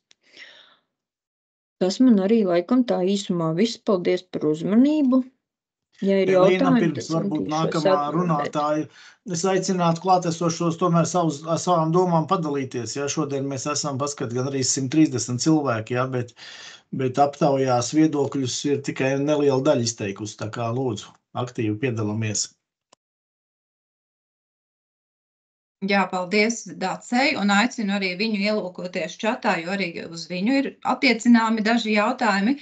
Un dodu tātad vārdu Daces kolēģim Kalvim, kurš vairāk pastāstīs par minerālajiem resursiem.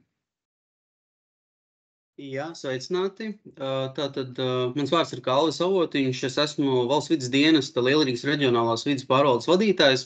Un šodien tas temats, kurā es sniegšu nelielu ieskatu, ir minerālie resursi. Attiecīgi būs pārskrējiens par normatīvo ietvaru, īsumā par tā koncentrētu un apkopojušu par atļauju nepieciešamību un par šīm neatbilstībām, kuras tiek konstatētas mūsu pārbaužu veikšanas laikā. Tad īsumā par to, ar ko tad īsti nodarbojās dienests, tad dienesta viena no darbības jomām, kur mēs veicam ar uzraudzību, ir derīgu izrakteņu ieguve.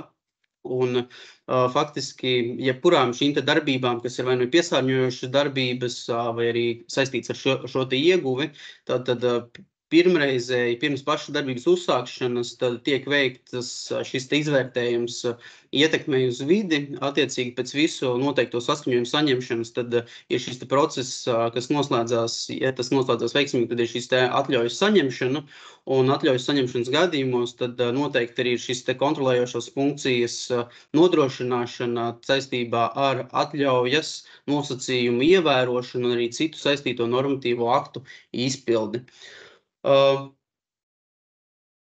Tad, ja mēs runājam par kopumā par Valsts vides dienesta pāraudzībā esošām atļaujām, tad tās ir vairāk kā 22,000 dažāda veida atļaujas, ja iet runa tieši par zemes dzīlēm. Tad attēlā jūs redzat, ka tas ir vairāk kā 2400, bet jāteic tas, ka tas nav attiecināms visu zemes dzīļu ieguves darbībām, kur rezultātā tiek iegūt dažādi veidi minerālie resursi. Precizētais skaits noteikti ir virs 1000, tātad aktīvas derīgu izrakteņu ieguves vietas mums ir 950 un attiecīgi izsniegtas šīs dabas resursu lietošanas atļaujas ir 200, kuras arī paredz šo dažādu minerālo resursu ieguvi. Ja mēs runājam par normatīvo ietvaru, droši vien, ka visus normatīvos aktus nav vērts pārspriest, bet noteikti būtu jāpakavējās pie tiem 3 galvenajiem blokiem. Tātad pirmais tas ir jau šo ietekmju novērtēšanu, kas balstās uz likumu par ietekmi uz vidi novērtējumu un ar to pakārtotiem ministru kabineta noteikumiem, tad noteikti, kas ir svarīgi, ir likums par zemes dzīlēm, un arī tā pakārtotie ministru kabineta noteikumi paredz jau šīs derīgu izrakteņu ieguves kārtību un arī šīs prasības atbilstošai minerālu resursu ieguvēji. Un visbeidzot, dabas resursu nodokļu likums, kas nosaka arī to, kāda veida šīs nodokļa apmēri ir piemērojami, nodokļu šis veids un apmērs katram no šiem minerālajiem resursiem vai arī dabas resursiem tiek piemērots to izmantošanas un lietošanas gadījumā. Tā skaitā, tie ir galvenie 3 bloki, un arī plus vēl ir citi saistītie normatīvi akti. Jāteic, ka zemes dzīļu un arī vispārēji minerālo resursu ieguve ir sarežģīts un komplicēts process, un tur ir ļoti svarīgi šīs nianses, un jāteic, ka šīs dienas prezentācija vairāk būs tāda visaptveroša, kas varbūt neies kaut kādās detalizācijās, iespējams, ka arī kaut kādu turpmāko semināru veikšanas vai organizēšanas laikā, ja būs kaut kāda padziļināta interese par kaut kādiem specifiskiem jautājumiem un procedūrām, kuras ir jāpiemēro jau konkrētos gadījumos, ja tā ir kaut kāda kā sistēma, tad noteikti būtu vērts apskatīt arī šos specifiskos gadījumus. Ja mēs runājam tā vienkāršoti, tad dabas resursi ir dabas daļa, tā ir augsne, grunts, zemes dzīles, gaiss, ūdeņi, bioloģiskā daudzveidība, un derīgie izrakteņi faktiski ir tikai sadaļa no šiem dabas resursiem. Ja mēs runājam par derīgiem izrakteņiem, tad noteikti, kas būtu jāpaņem līdzi sev no šodienas, tas ir šis dalījums bieži sastopamie un netik bieži sastopamie derīgie izrakteņi. Tad šeit ir uzskaitīti, kas ir bieži sastopamie, attiecīgi šo derīgu izrakteņu ieguvēji līdz noteiktam apjomam un noteiktajās teritorijās un vietās, tad šī schēma, kas blakus ir uzzīmēta, ir paredzējusi izsniegt šo pašvaldības, izsniegt bieži sastopamo derīgu izrakteņu atļauju. Savukārt, ja mēs runājam par derīgiem izrakteņiem, kuri nav tik bieži sastopami kā dolomīts, pieņemsimies, tad šī te dolomīta ieguvēja tad tiek izsniegta valsts vides dienesta licence. Principā šī te bloka schēma abos gadījumos ir stipri līdzīga, bet ir šīs te atšķirības par to, kura tad ir šī te iestāde, kura izsniedz šo te atļaujas dokumentu konkrētajā gadījumā resursa ieguvēju. Tad, ja mēs runājam par šīm te funkcijām, tad funkcijas mums ir divi bloki. Viens ir atļauju bloks un otrs ir kontrolas bloks. Es gan šobrīd stāstīšu vairāk droši vien no tāda kontrolas aspekta, jo pārstāvu reģionālo vides pārvaldi, kas pamatā veic darbu kontrolas jomā. Un DACS pārstāvētais departaments nodarbojās ar šo te jau vērtējumu pirms darbības uzsākšanas veikšanu, tā skaitā arī citu atļaujas dokumentu izsniegšanu, kurus jūs redzat arī šajā sarakstā.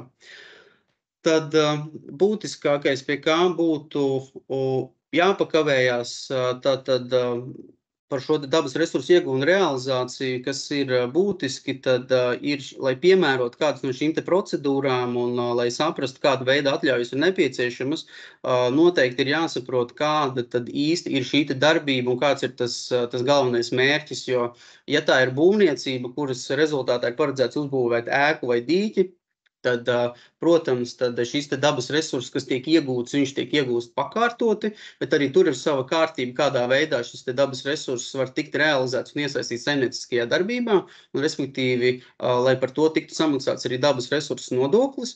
Savukārt gadījumos, jo, ka tā ir jau zemes dzīļu izstrāde un ieguve un realizācija tādā klasiskā izpratnē, tad tur jau ir šīs te prasības, kas tiešā veidā attiecās uz zemes dzīļu uzraudzību un arī nepieciešamās atļaujas. Tad ir šie te nosacīti trīs šīs te atļaujas, ar kādā veidā varētu tikt iesaistītas minerālais resursu saimnieciskajā darbībā. Tātad tas ir dabas resursu lietošanas atļaujas. Ja mēs runājam par bieži sastopamiem derīgiem izrakteņiem, tad šādas atļaujas tiek izsniegtas, ja šī te ieguve un paredzētā materiāla iesaist saimnieciskajā darbībā, respektīvi izvešana, tā skaitā izvešana ārā no teritorijas būs lielāka kā 1000 kubikmetriem. Savukārt attiecībā uz augsni, tad šāda veida atļauja ir nepieciešama jau no 1 kubikmetra. Tātad īsumā par bieži sastopamo derīgo izrakteņu iegūs atļauju, tad tas būtiskākais, kas būtu jāpaņem, tad tā ir pašvaldības izsniegta atļauja. Un gadījumos, ja iet runa par šo te bieži sastopamo derīgo izrakteņu ieguvi lielākā apjomā kā 10 000 kubikmetri, tad šis jau būs licences jautājums. Un attiecīgi, ja arī šāda veida derīgi izrakteņi tiek iegūti atradņu teritorijās, tad arī tas būs jau dienesta uzdevums izsniegt šāda veida licenci. Kas attiecās uz dažāda veida šīm te darbībām, tad, ja runājot gan par dažādu šo te derīgu izrakteņu ieguvi, tad noteikti būtiskākais, kas būtu jāņem vērā, ka tam arī ir, tam būtu jābūt saskaņā ar teritorijas plānojumu. Šie ir tie vēl papildus gadījumi, kad ir izslēdzoša bieži sastopamo derīgo izrakteņu ieguves atļaujas izsniegšana un kad dienests izsniedz šāda veida šo te licenci, kad pašvaldība nevar lemt par šādas te atļaujas izsniegšanu, ja pieņemsimies šī teritorijas, par kuru rezultātā tiek iegūti šādi te derīgie izrakteņi, ir vairāk pašvaldību īpašumā vai atbildības teritorijās. Un gadījumos, jo, kā es iepriekš minēju par šo te apjomu, kad tas tiek iegūts vairāk kā 10 000 kubu apmērā. Šeit var nedaudz pieskāršos pie temata, par kuru jau nedaudz ieminējās arī DACE. Tas gan būs vairāk saistīts ar to, kādā veidā šie te minerālie resursi var tikt iesaistīti saimnieciskajā darbībā, kad tiek veiktas būvniecības. Tātad normālos gadījumos, ja teritorija nav iepriekšējā periodā apbūvēta vai kaut kādā veidā ietekmēta, tad normālais gadījums ir arī vēršanās dienestā pēc dabas resursu lietošanas atļaujas saņemšanas noteiktajos gadījumos. gadījumā, ja teritorija ir iekļauta šajā te potenciāli piesārņoto vietu reģistrā un arī darbības veikšanas laikā konstatēts arī šīs te pazīmes par dažādu veidu piesārņojumu, tad noteikti šis ir tas moments, kad būtu nepieciešama dienesta iesaiste, lai kaut kādā brīdī neapgrūtinātu jau tālākos teritorijas attīstības procesus. Ja mēs runājam jau tīri par šo te vietu, par šiem te gadījumiem, kad teritorijas ir iekļautas jau potenciāli piesārņoto vietu reģistrā, tad arī šāda veida attīstība un būvniecība ir veicama tikai pēc tam, kad noteiktā kārtībā ir veikta izpēte, un izpētes rezultātā ir lokalizēts un konstatēts un novērtēts piesārņojuma līmenis, tā izplatība un paredzēts tālākās rīcības ar šo te materiālu. Ja ir šī te starpstadija, teiksim tā, ka teritorija ir iepriekš bijusi ietekmēta, tur ir bijusi jau kaut kāda veida būvniecība, un tad noteikti ir jānovērtē, ir vērtējumi šie te apstākļus, uz kādiem apjomiem tiek izsniegts dabas resursu lietošanas atļauja un uz kuriem gadījumiem būtu attiecināms, kad šis te materiāls, kas varētu tiktu iegūts šajā te attīstāmajā teritorijā, netiek definēts kā materiāls, par kuru būtu piemērojams nodokļu maksājums. Tā kā šīs situācijas ir tipveidā ir 3, un šādu līdzīgu gadījumu risināšanā, tur ir nozīme daudz dažādiem aspektiem un faktiem, kuri atsevišķos gadījumos ir risināti tīri individuāli. Tad viens no derīgu izrakteņu ieguves būtiskiem posmiem ir šādas te vietas, pēc derīgu izrakteņu ieguves pabeigšanas ir vietas rekultivācija.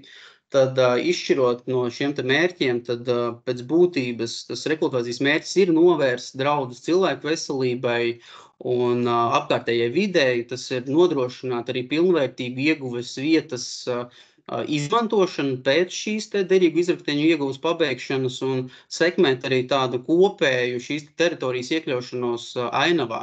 Un tad te rekultivācijas veidi pamatā ir šie te 4, kas ir, tātad tā ir jau sagatavošana vai izmantošana lauksaimniecībā vai mežsaimniecībā, vai pēc tam tā ir ūdenstilpe, vai tā ir arī sagatavota vieta rekreācijas dažādiem nepieciešamībai, vai arī tā ir pavisam jau cita veida izmantošana, kas jau paredz jau attīstīt kaut kādu citu rūpniecisko teritoriju, dažādus laukumus, industriālās zonas un tā tālāk. Būtiskākais aspekts, kas būtu jāņem vērā, kad rekultivācija uzsāk gada laikā un pabeidz 3 gadu laikā pēc derīgo izrakteņu ieguves pabeigšanas. Un tajos gadījumos, kad rekultivācijas sastāvā paredzēti būvdarbi, tātad šos te būvdarbus saskaņo atbilstoši būvniecību regulējošiem normatīviem aktiem.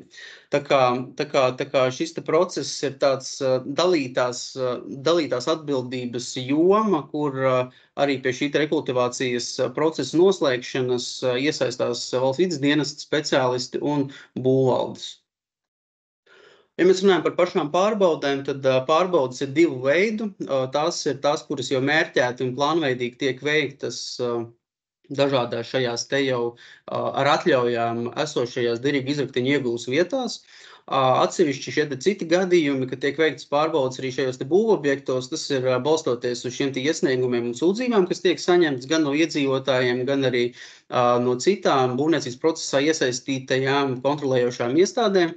Jāteic, ka biežāk tā informācija, kas tiek saņemta, ir saņemta par atkritumu apsaimniekošanu, bet gadījumos, kad arī ir izsniegti šie tehniskie noteikumi un dienestam ir jāpieņem un jāsniedz atzinums par būvs gatavību eksploatācijai, tad būtiski un arī tas, ko arī dienesta inspektori vērtē šajā visā procesā, ir šo te tehnisko noteikumu prasību izpilde, kas jau ir šīs te īpašās vides aizsardzības prasības, un pakārtot, ja mēs runājam par minerālajiem resursiem, tad tā ir arī pastarpināta arī šī te atkrituma apsaimniekošanas sadaļa, un noteikti tiek vērtēts tas, kāda veida minerālais materiāls un kādā apjomā ir ticis ievests, vai tas ievests ir no licencētām šīm te un likumīgām derīgu izrakteņu ieguves vietām, un vai arī šis te materiāls, kas būvniecības procesā ir iegūts, arī ir atbilstoši realizēts un kādā veidā tas ir ticis un vai par to ir samaksāti nodokļi un ir saņemtas visas nepieciešamās atļaujas. Un šī visā procesā mums, teiksim tā, neatņemama sastāvdaļa ir dažādu kartogrāfisko materiālu izmantošana. Tie ir arī faktiskai situācijai pirms došanās uz fizisku objekta pārbaudi, tad tiek pārbaudīti arī publiski pieejamie dati. Tas ir Latvijas ģeoloģiskās informācijas sistēmas aģentūras kartes, tā skaitā arī Googles kartes, kuras arī ir ar šiem te pēdējiem atjauninājumiem, un šie te attēli, lai spriestu par to, kāda situācija ir objektā, ir samērā arī svaigi. Tā kā arī neatņemama sastāvdaļa mūsu darbā ir arī šie te tehniskā nodrošinājuma izmantošana, droni ar šīm te nepieciešamiem moduļiem dažādu veidu teritoriju uzmērīšanai un noteikšanai. Tā kā tas ir viss tas, ko mēs izmantojam arī pārbaudēs un arī pirms došanās uz pārbaudēm. Tā kā, ja mēs runājam par šiem te būtiskākajiem pārkāpumiem, kas tiek konstatēti šajās te vietās un arī būvobjektos, tad tā ir derīgu izrakteņu ieguve un realizācija bez jebkāda veida atļaujām. Ja mēs runājam tīri par šīm te jau licencētām vietām, kurās jau ir izsniegts atļaujas un jau ir saskaņot šie iegūs projekti, tad atsevišķos gadījumos tiek konstatētas situācijas, kad ir ieguve tiek veikta ārpus licences laukuma, netiek ievēroti šie ieguves projektu nosacījumi un respektīvi tiek ievest arī dažāda veida atkritumi. Tad tās būtiskākās sekas, kas pēc būtības tiek radīts ar šādu veidu pārkāpumiem. Tātad pirmkārt tas jau ir neatbilstoši apsaimniekots neatjaunojamais dabas resurss, tiek radīts vides piesārņojums un apdraudējums jau tālākam jau cilvēku un dzīvnieku veselībai. Un būtiski netiek maksāts šis te dabas resursa nodoklis, kas arī tā teikt, ietekmējo šo te konkurenci par dažādu objektu realizāciju. Būtiskākais, kas būtu jāņem vērā, kad derīgu izrakteņu ieguve nereti un arī iepriekšējos periodos, kas arī ir mūsu tādā ikdienā ir nācies saskarties ar to, kad ar dīķsaimniecību ierīkošanu, šīs dīķsaimniecības ierīkošanas iecerēm un arī ar to realizāciju slēpti tiek veikta derīgu izrakteņu ieguve. Un jāteic, ka šo te dīķsaimniecību ierīkošana, kura ir lielāka par 10 000 kubikmetriem un pārsniedz šos te apjomus, kas ir jau virs 0,5 hektāriem 2 metru dziļumam, definējās kā derīgu izrakteņu ieguve. Un tas ir būtiski, kas būtu jāatcerās, un arī Latvijas Republikas Satversmes tiesa ir noteikusi, ka teritorijas attīstības plānošanas likums, gan arī vietējās pašvaldības teritorijas plānojums ir uzskatāmi par vides aizsardzības normatīvo aktu. Un līdz ar to šajos gadījumos, kad tiek veiktas un plānotas un organizētas šādas darbības, ir jāvērtē konkrētās darbības atbilstība teritorijas plānojumam.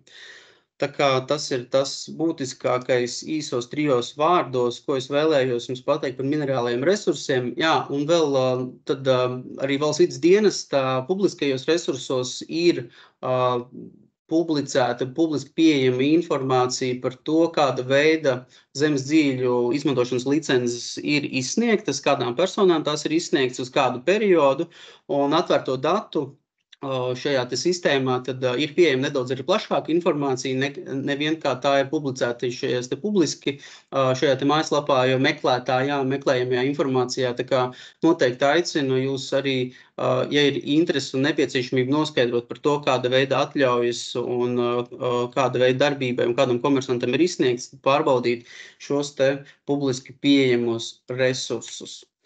Tad paldies par uzmanību, un ja ir kādi jautājumi, tad droši centīšos uz tiem arī atbildēt. Un, ja ne šobrīd mutiski, tad noteikti arī rakstveidā pēc tam, kas čatā būs sakrājies. Liels paldies Kalvim! Un ļoti jāatvainojās mums no savas puses, jo pilnīgi droši, ka mēs nepaspēsim tā teikt iekļauties paredzētajā laikā, bet ļoti ceram, ka tā teikt informācija, kas tiek sniegta, ir noderīga un ka jūs tāpēc mūs neatstāsiet vēl kādu brītiņu. Domāju, ka līdz pusdienlaikam gan jau mēs tā kā pagūsim vienalga visu finalizēt. Un, vārdu sakot, dodu vārdu mūsu pēdējiem šodienas vieslektoram, tātad Normundam Knētam, kas ir no Valsts meža dienesta. Lūdzu, Normund.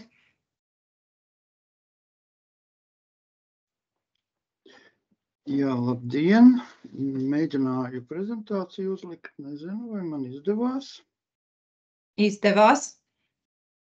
Paldies! Tātad atmežošana. Valsts meža dienests nodarbojās ar atmežošanu tādējādi, kad to nosaka valsts meža likums, un viņš precīzi pasaka, kas ir atmežošana, un pasaka, kad normatīvi, kurus jāievēro valsts meža dienestam un kuri tieši saistīti ar meža nozari, ir noteikumi par atmežošanas kompensāciju noteikšanu, aprēķināšanu un atlīdzināšanu. Tas arī man būs galvenais šīs dienas pastāsts. Atmežošanas būtība ir gadu laikā izveidojusies tāda, kad tā kā par viņu jāmaksā, un maksāšana sākās no 1 kvadrātmetra, lai gan mežu mēs no kvadrātmetra nerēķinām, bet no atmežošanas sakarā mēs esam aizgājuši uz kvadrātmetru. Tas ir diezgan strīdīgs risinājums, taču naudai šajā gadījumā ir primāra nozīme. Atmežošanu pēc būtības lieto 5 gadījumos. Mēs šeit runājam par galveno gadījumu, kas skar šodienas sarunu, proti par būvniecību, arī pieskaroties derīgiem izraktiņiem, par ko runāja iepriekšējie runātāji. Pārējos veidus jūs varat izlasīt, un viņi ir pieņemami, kad viņi ir saprotami. Visos gadījumos personai jākompensē valstī par atmežošanas izraisīto negatīvo seku novēršanu. To sauc par kompensāciju. Normatīvi nosaka, ka dažos gadījumos šī kompensācija ir tiek aprēķināta un jāmaksā. Dažos gadījumos valsts pieļauj šo maksāšanas un aprēķināšanas summu noteikt kā 0. Situācija, kurā nonāk meža dienests, ir tad, kad mēs jau saņemam pieteikumu šīs kompensācijas noteikšanai. Pieteikums mēs varam saņemt pēc normatīviem noteiktā veidā 2 veidos. Vai nu iesniedzējs ir kompetenta institūcija, kas izdod administratīvo aktu, tas ir būvatļauju pamatā, vai arī ir iesniedzējs ir meža īpašnieks vai tiesiskais valdītājs, tas ir gadījumā, ja mežā gatavojās veikt derīgo izraktiņu ieguvi.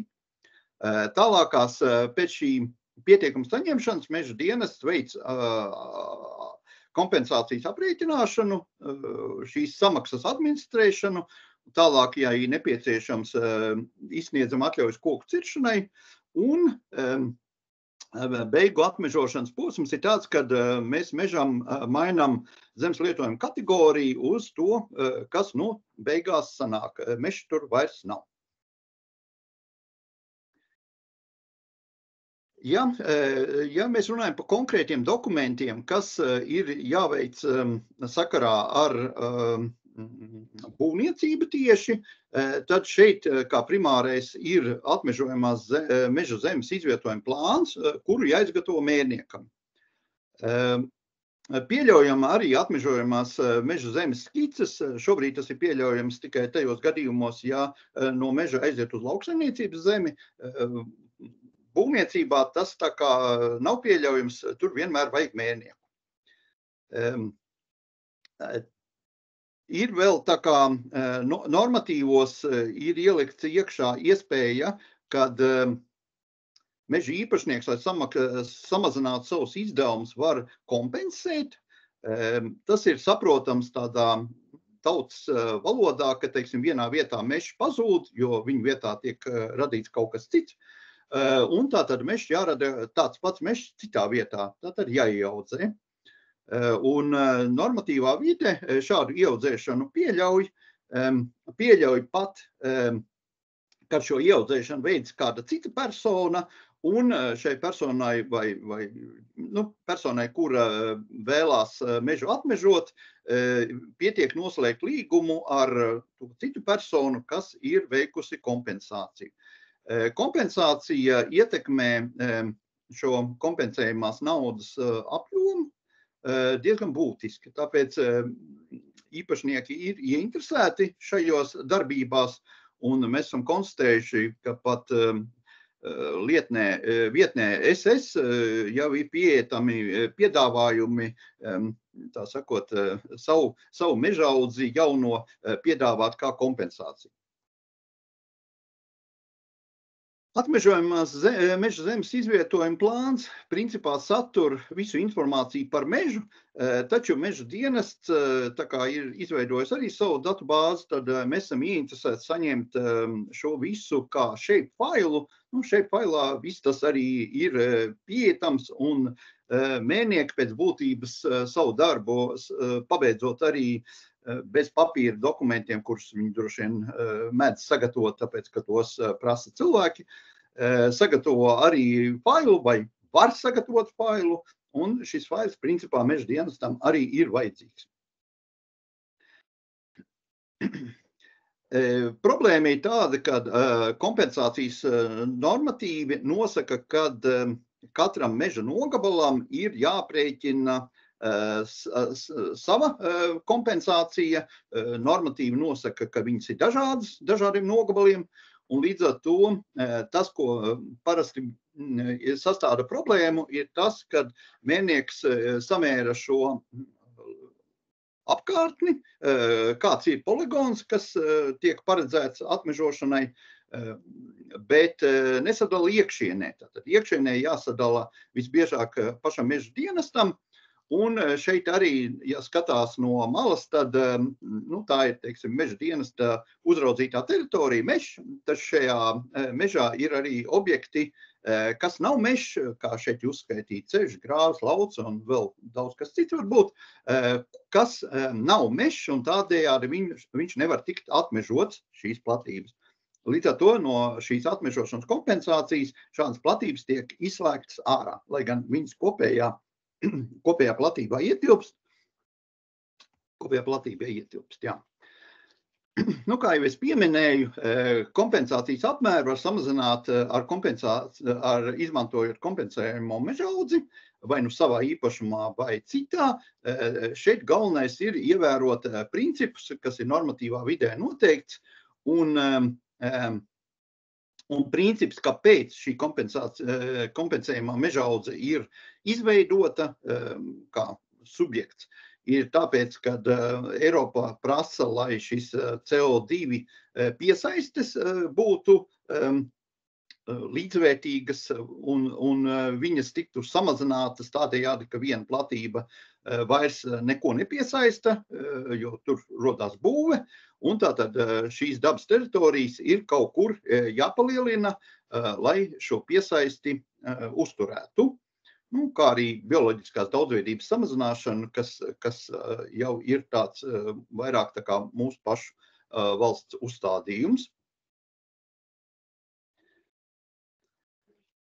Kompensācija nav jāmaksā, ja mežā ir jāveido meža infrastruktūra, tātad paša meža uzturēšanai, ja tā ir īpaši aizsargājumie biotopi, viņu atjaunošana, tas gan notiek ļoti reti, bet tādi gadījumi ir.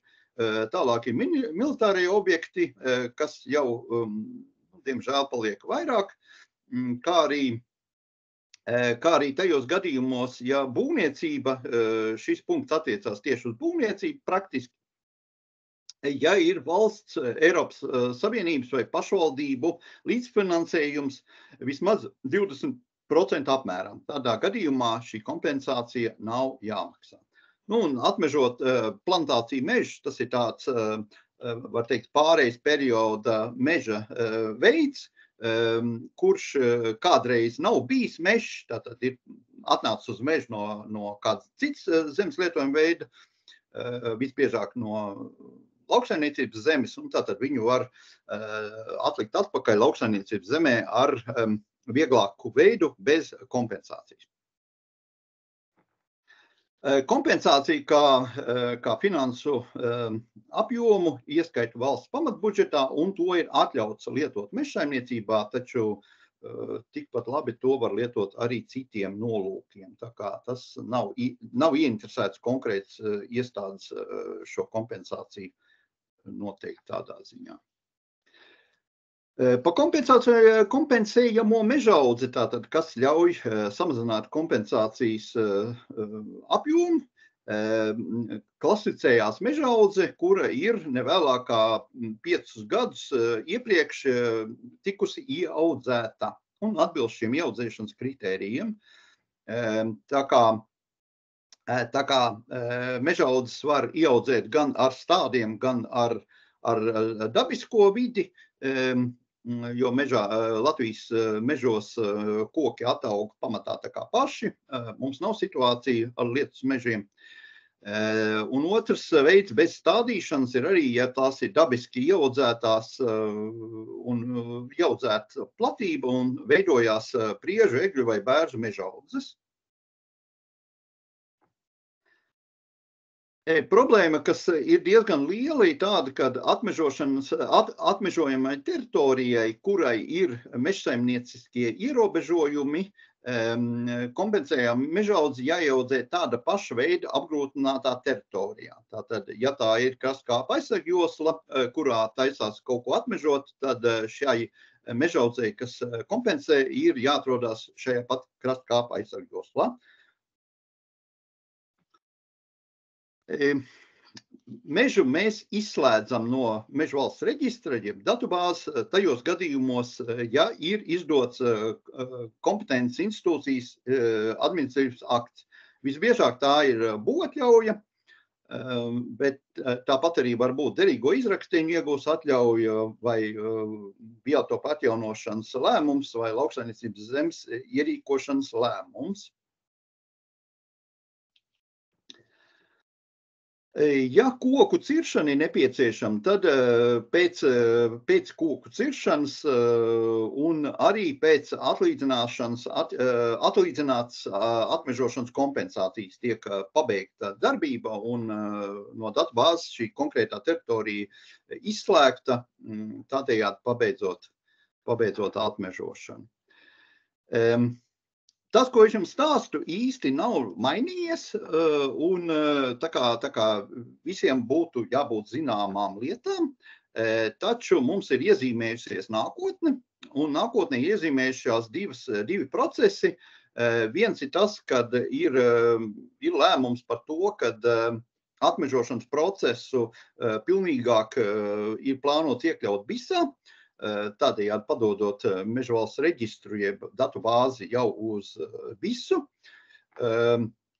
Vēl atmežošana ietekmē atmežošanas regula, kas jau skar tieši šo kompensāciju, un atmežošanas regulas tā lielā būtība ir tāda, ka viņa vairs, tas ir Eiropas dokuments, viņa vairs neatzīst atmežošanas kompensāciju ar finansu līdzekļiem, bet tikai un vienīgi kā ieaudzēšanu kaut kur citur, tātad dots pret dotu. Un, protams, arī VMD iekšienē mēs strādājam pie tā, lai atmežošanas procesu, aprēķināšanu vispārējo pēc iespējas centralizētu un nāktu pretī laika ziņā iesniedzējiem. Esam saņēmuši tādus jautājumus, uz kuriem šeit ir sagatavotas atbildes. Pirmais jautājums ir par to, kas notiek, ja ir šajā teritorijā kaut kādi dabas vai vidas liegumi. Jāsaka, ka lēmums par būvniecību jāpieņem būvvaldei. Mežu valsts dienesta kompetence ir tikai veikt un administrēt kompensācijas aprēķinu. Mēs, protams, varam norādīt uz kādām situācijām, kuras nav ievērtētas, bet principā visas tās vides un dabas vērtības pēc būtības atrodas informācijas sistēmā OZOS, un ar tām arī mums tā kā ir tās arī jāņem vērā.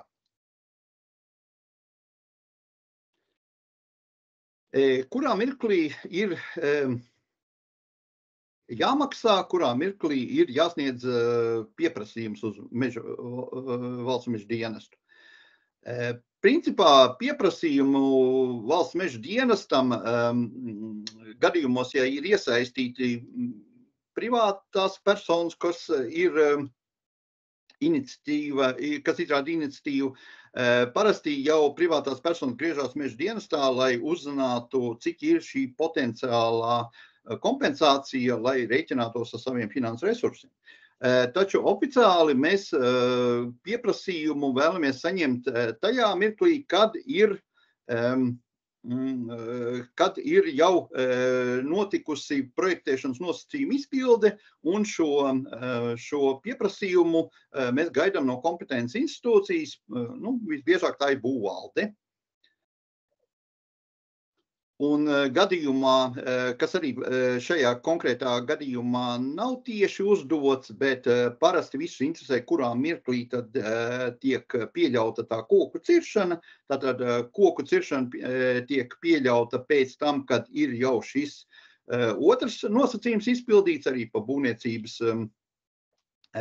vietas sakārtošanu un arī veikta šī kompensācijas samaksa. Tajā gadījumā mēs pieļaujam koku ciršanu. Jāsaka, nevienmēr koku ciršana ir nepieciešama, dažos gadījumos jau koki nocirsti pirms tam. Ja ir viņi bijuši tādi, kurus var nocirst. Kurš kontrolē kompensācijas apmaksu? To kontrolē valsts meža dienests. Pieprasījumu valsts meža dienestam iesniedz būvvalde. Pamata gadījumos ir arī šie izņēmumu gadījumi, pieņemsim, ierosinātājs pie derīgo izrakteņu iegūs. Vai VMD saskaņo būvprojektu? Mēs tiešā veidā būvprojektus nekādi nesaskaņojam, nesniedzam savus tehniskos nosacījumus. Nepieciešams gadījumā, ja valsts vides dienests mums prasa, mēs sniedzam caur valsts vides dienestu. Taču ir praksē izveidojusies situācija, ka paši iesniedzēji norāda valsts meža dienestu kā saskaņotāju, tad mēs arī skaņojam šos būvprojektus, ja kāds viņus ir mums norādījis. Tas ir parastajā kārtībā, kādu jau mēs esam pieraduši, kā visi lietotāji lietot. Kurā brīdī jāsaņem koku ciršanas apliecinājums, tātad es jau pieminēju, ja koku ciršana ir nepieciešama, tad šeit ir šie divi nosacījumi. Viens ir, kad ir samaksāta kompensācija, un otrs ir, ka spēkā ir būvatļauja. Atšķirības starp atmežošanas procesiem pilsētās, ciemos vai apdzīvotās vietās praktiski nav no valsts meža dienesta puses. Atšķirības mēdz būt starp pašvaldībām, kas ar saviem plānošanas dokumentiem var noteikt dažādus principus. Un vai būvniecības ierosinātājs var stādīt mežu citur? Jā, var. To jau es arī līdz šim esmu atbildējis. Protams, tur ir daudz šie nosacījumi, bet principā tādā veidā samazināt kompensācijas apjomu var. Mums ar atmežošanas jautājumiem nodarbojās mūsu teritoriālās struktūrās saucamie inženieri, kā arī centrālajā administrācijā mana kolēģe Daiga Brejere.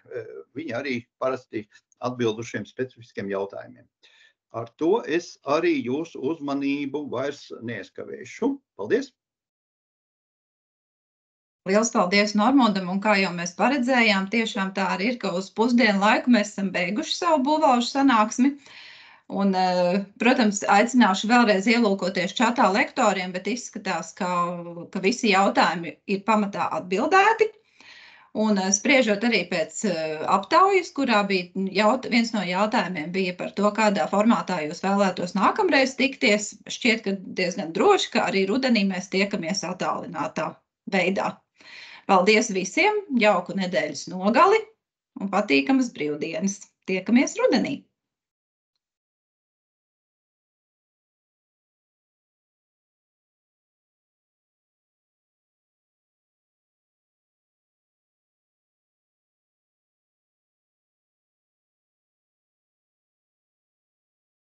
Paldies!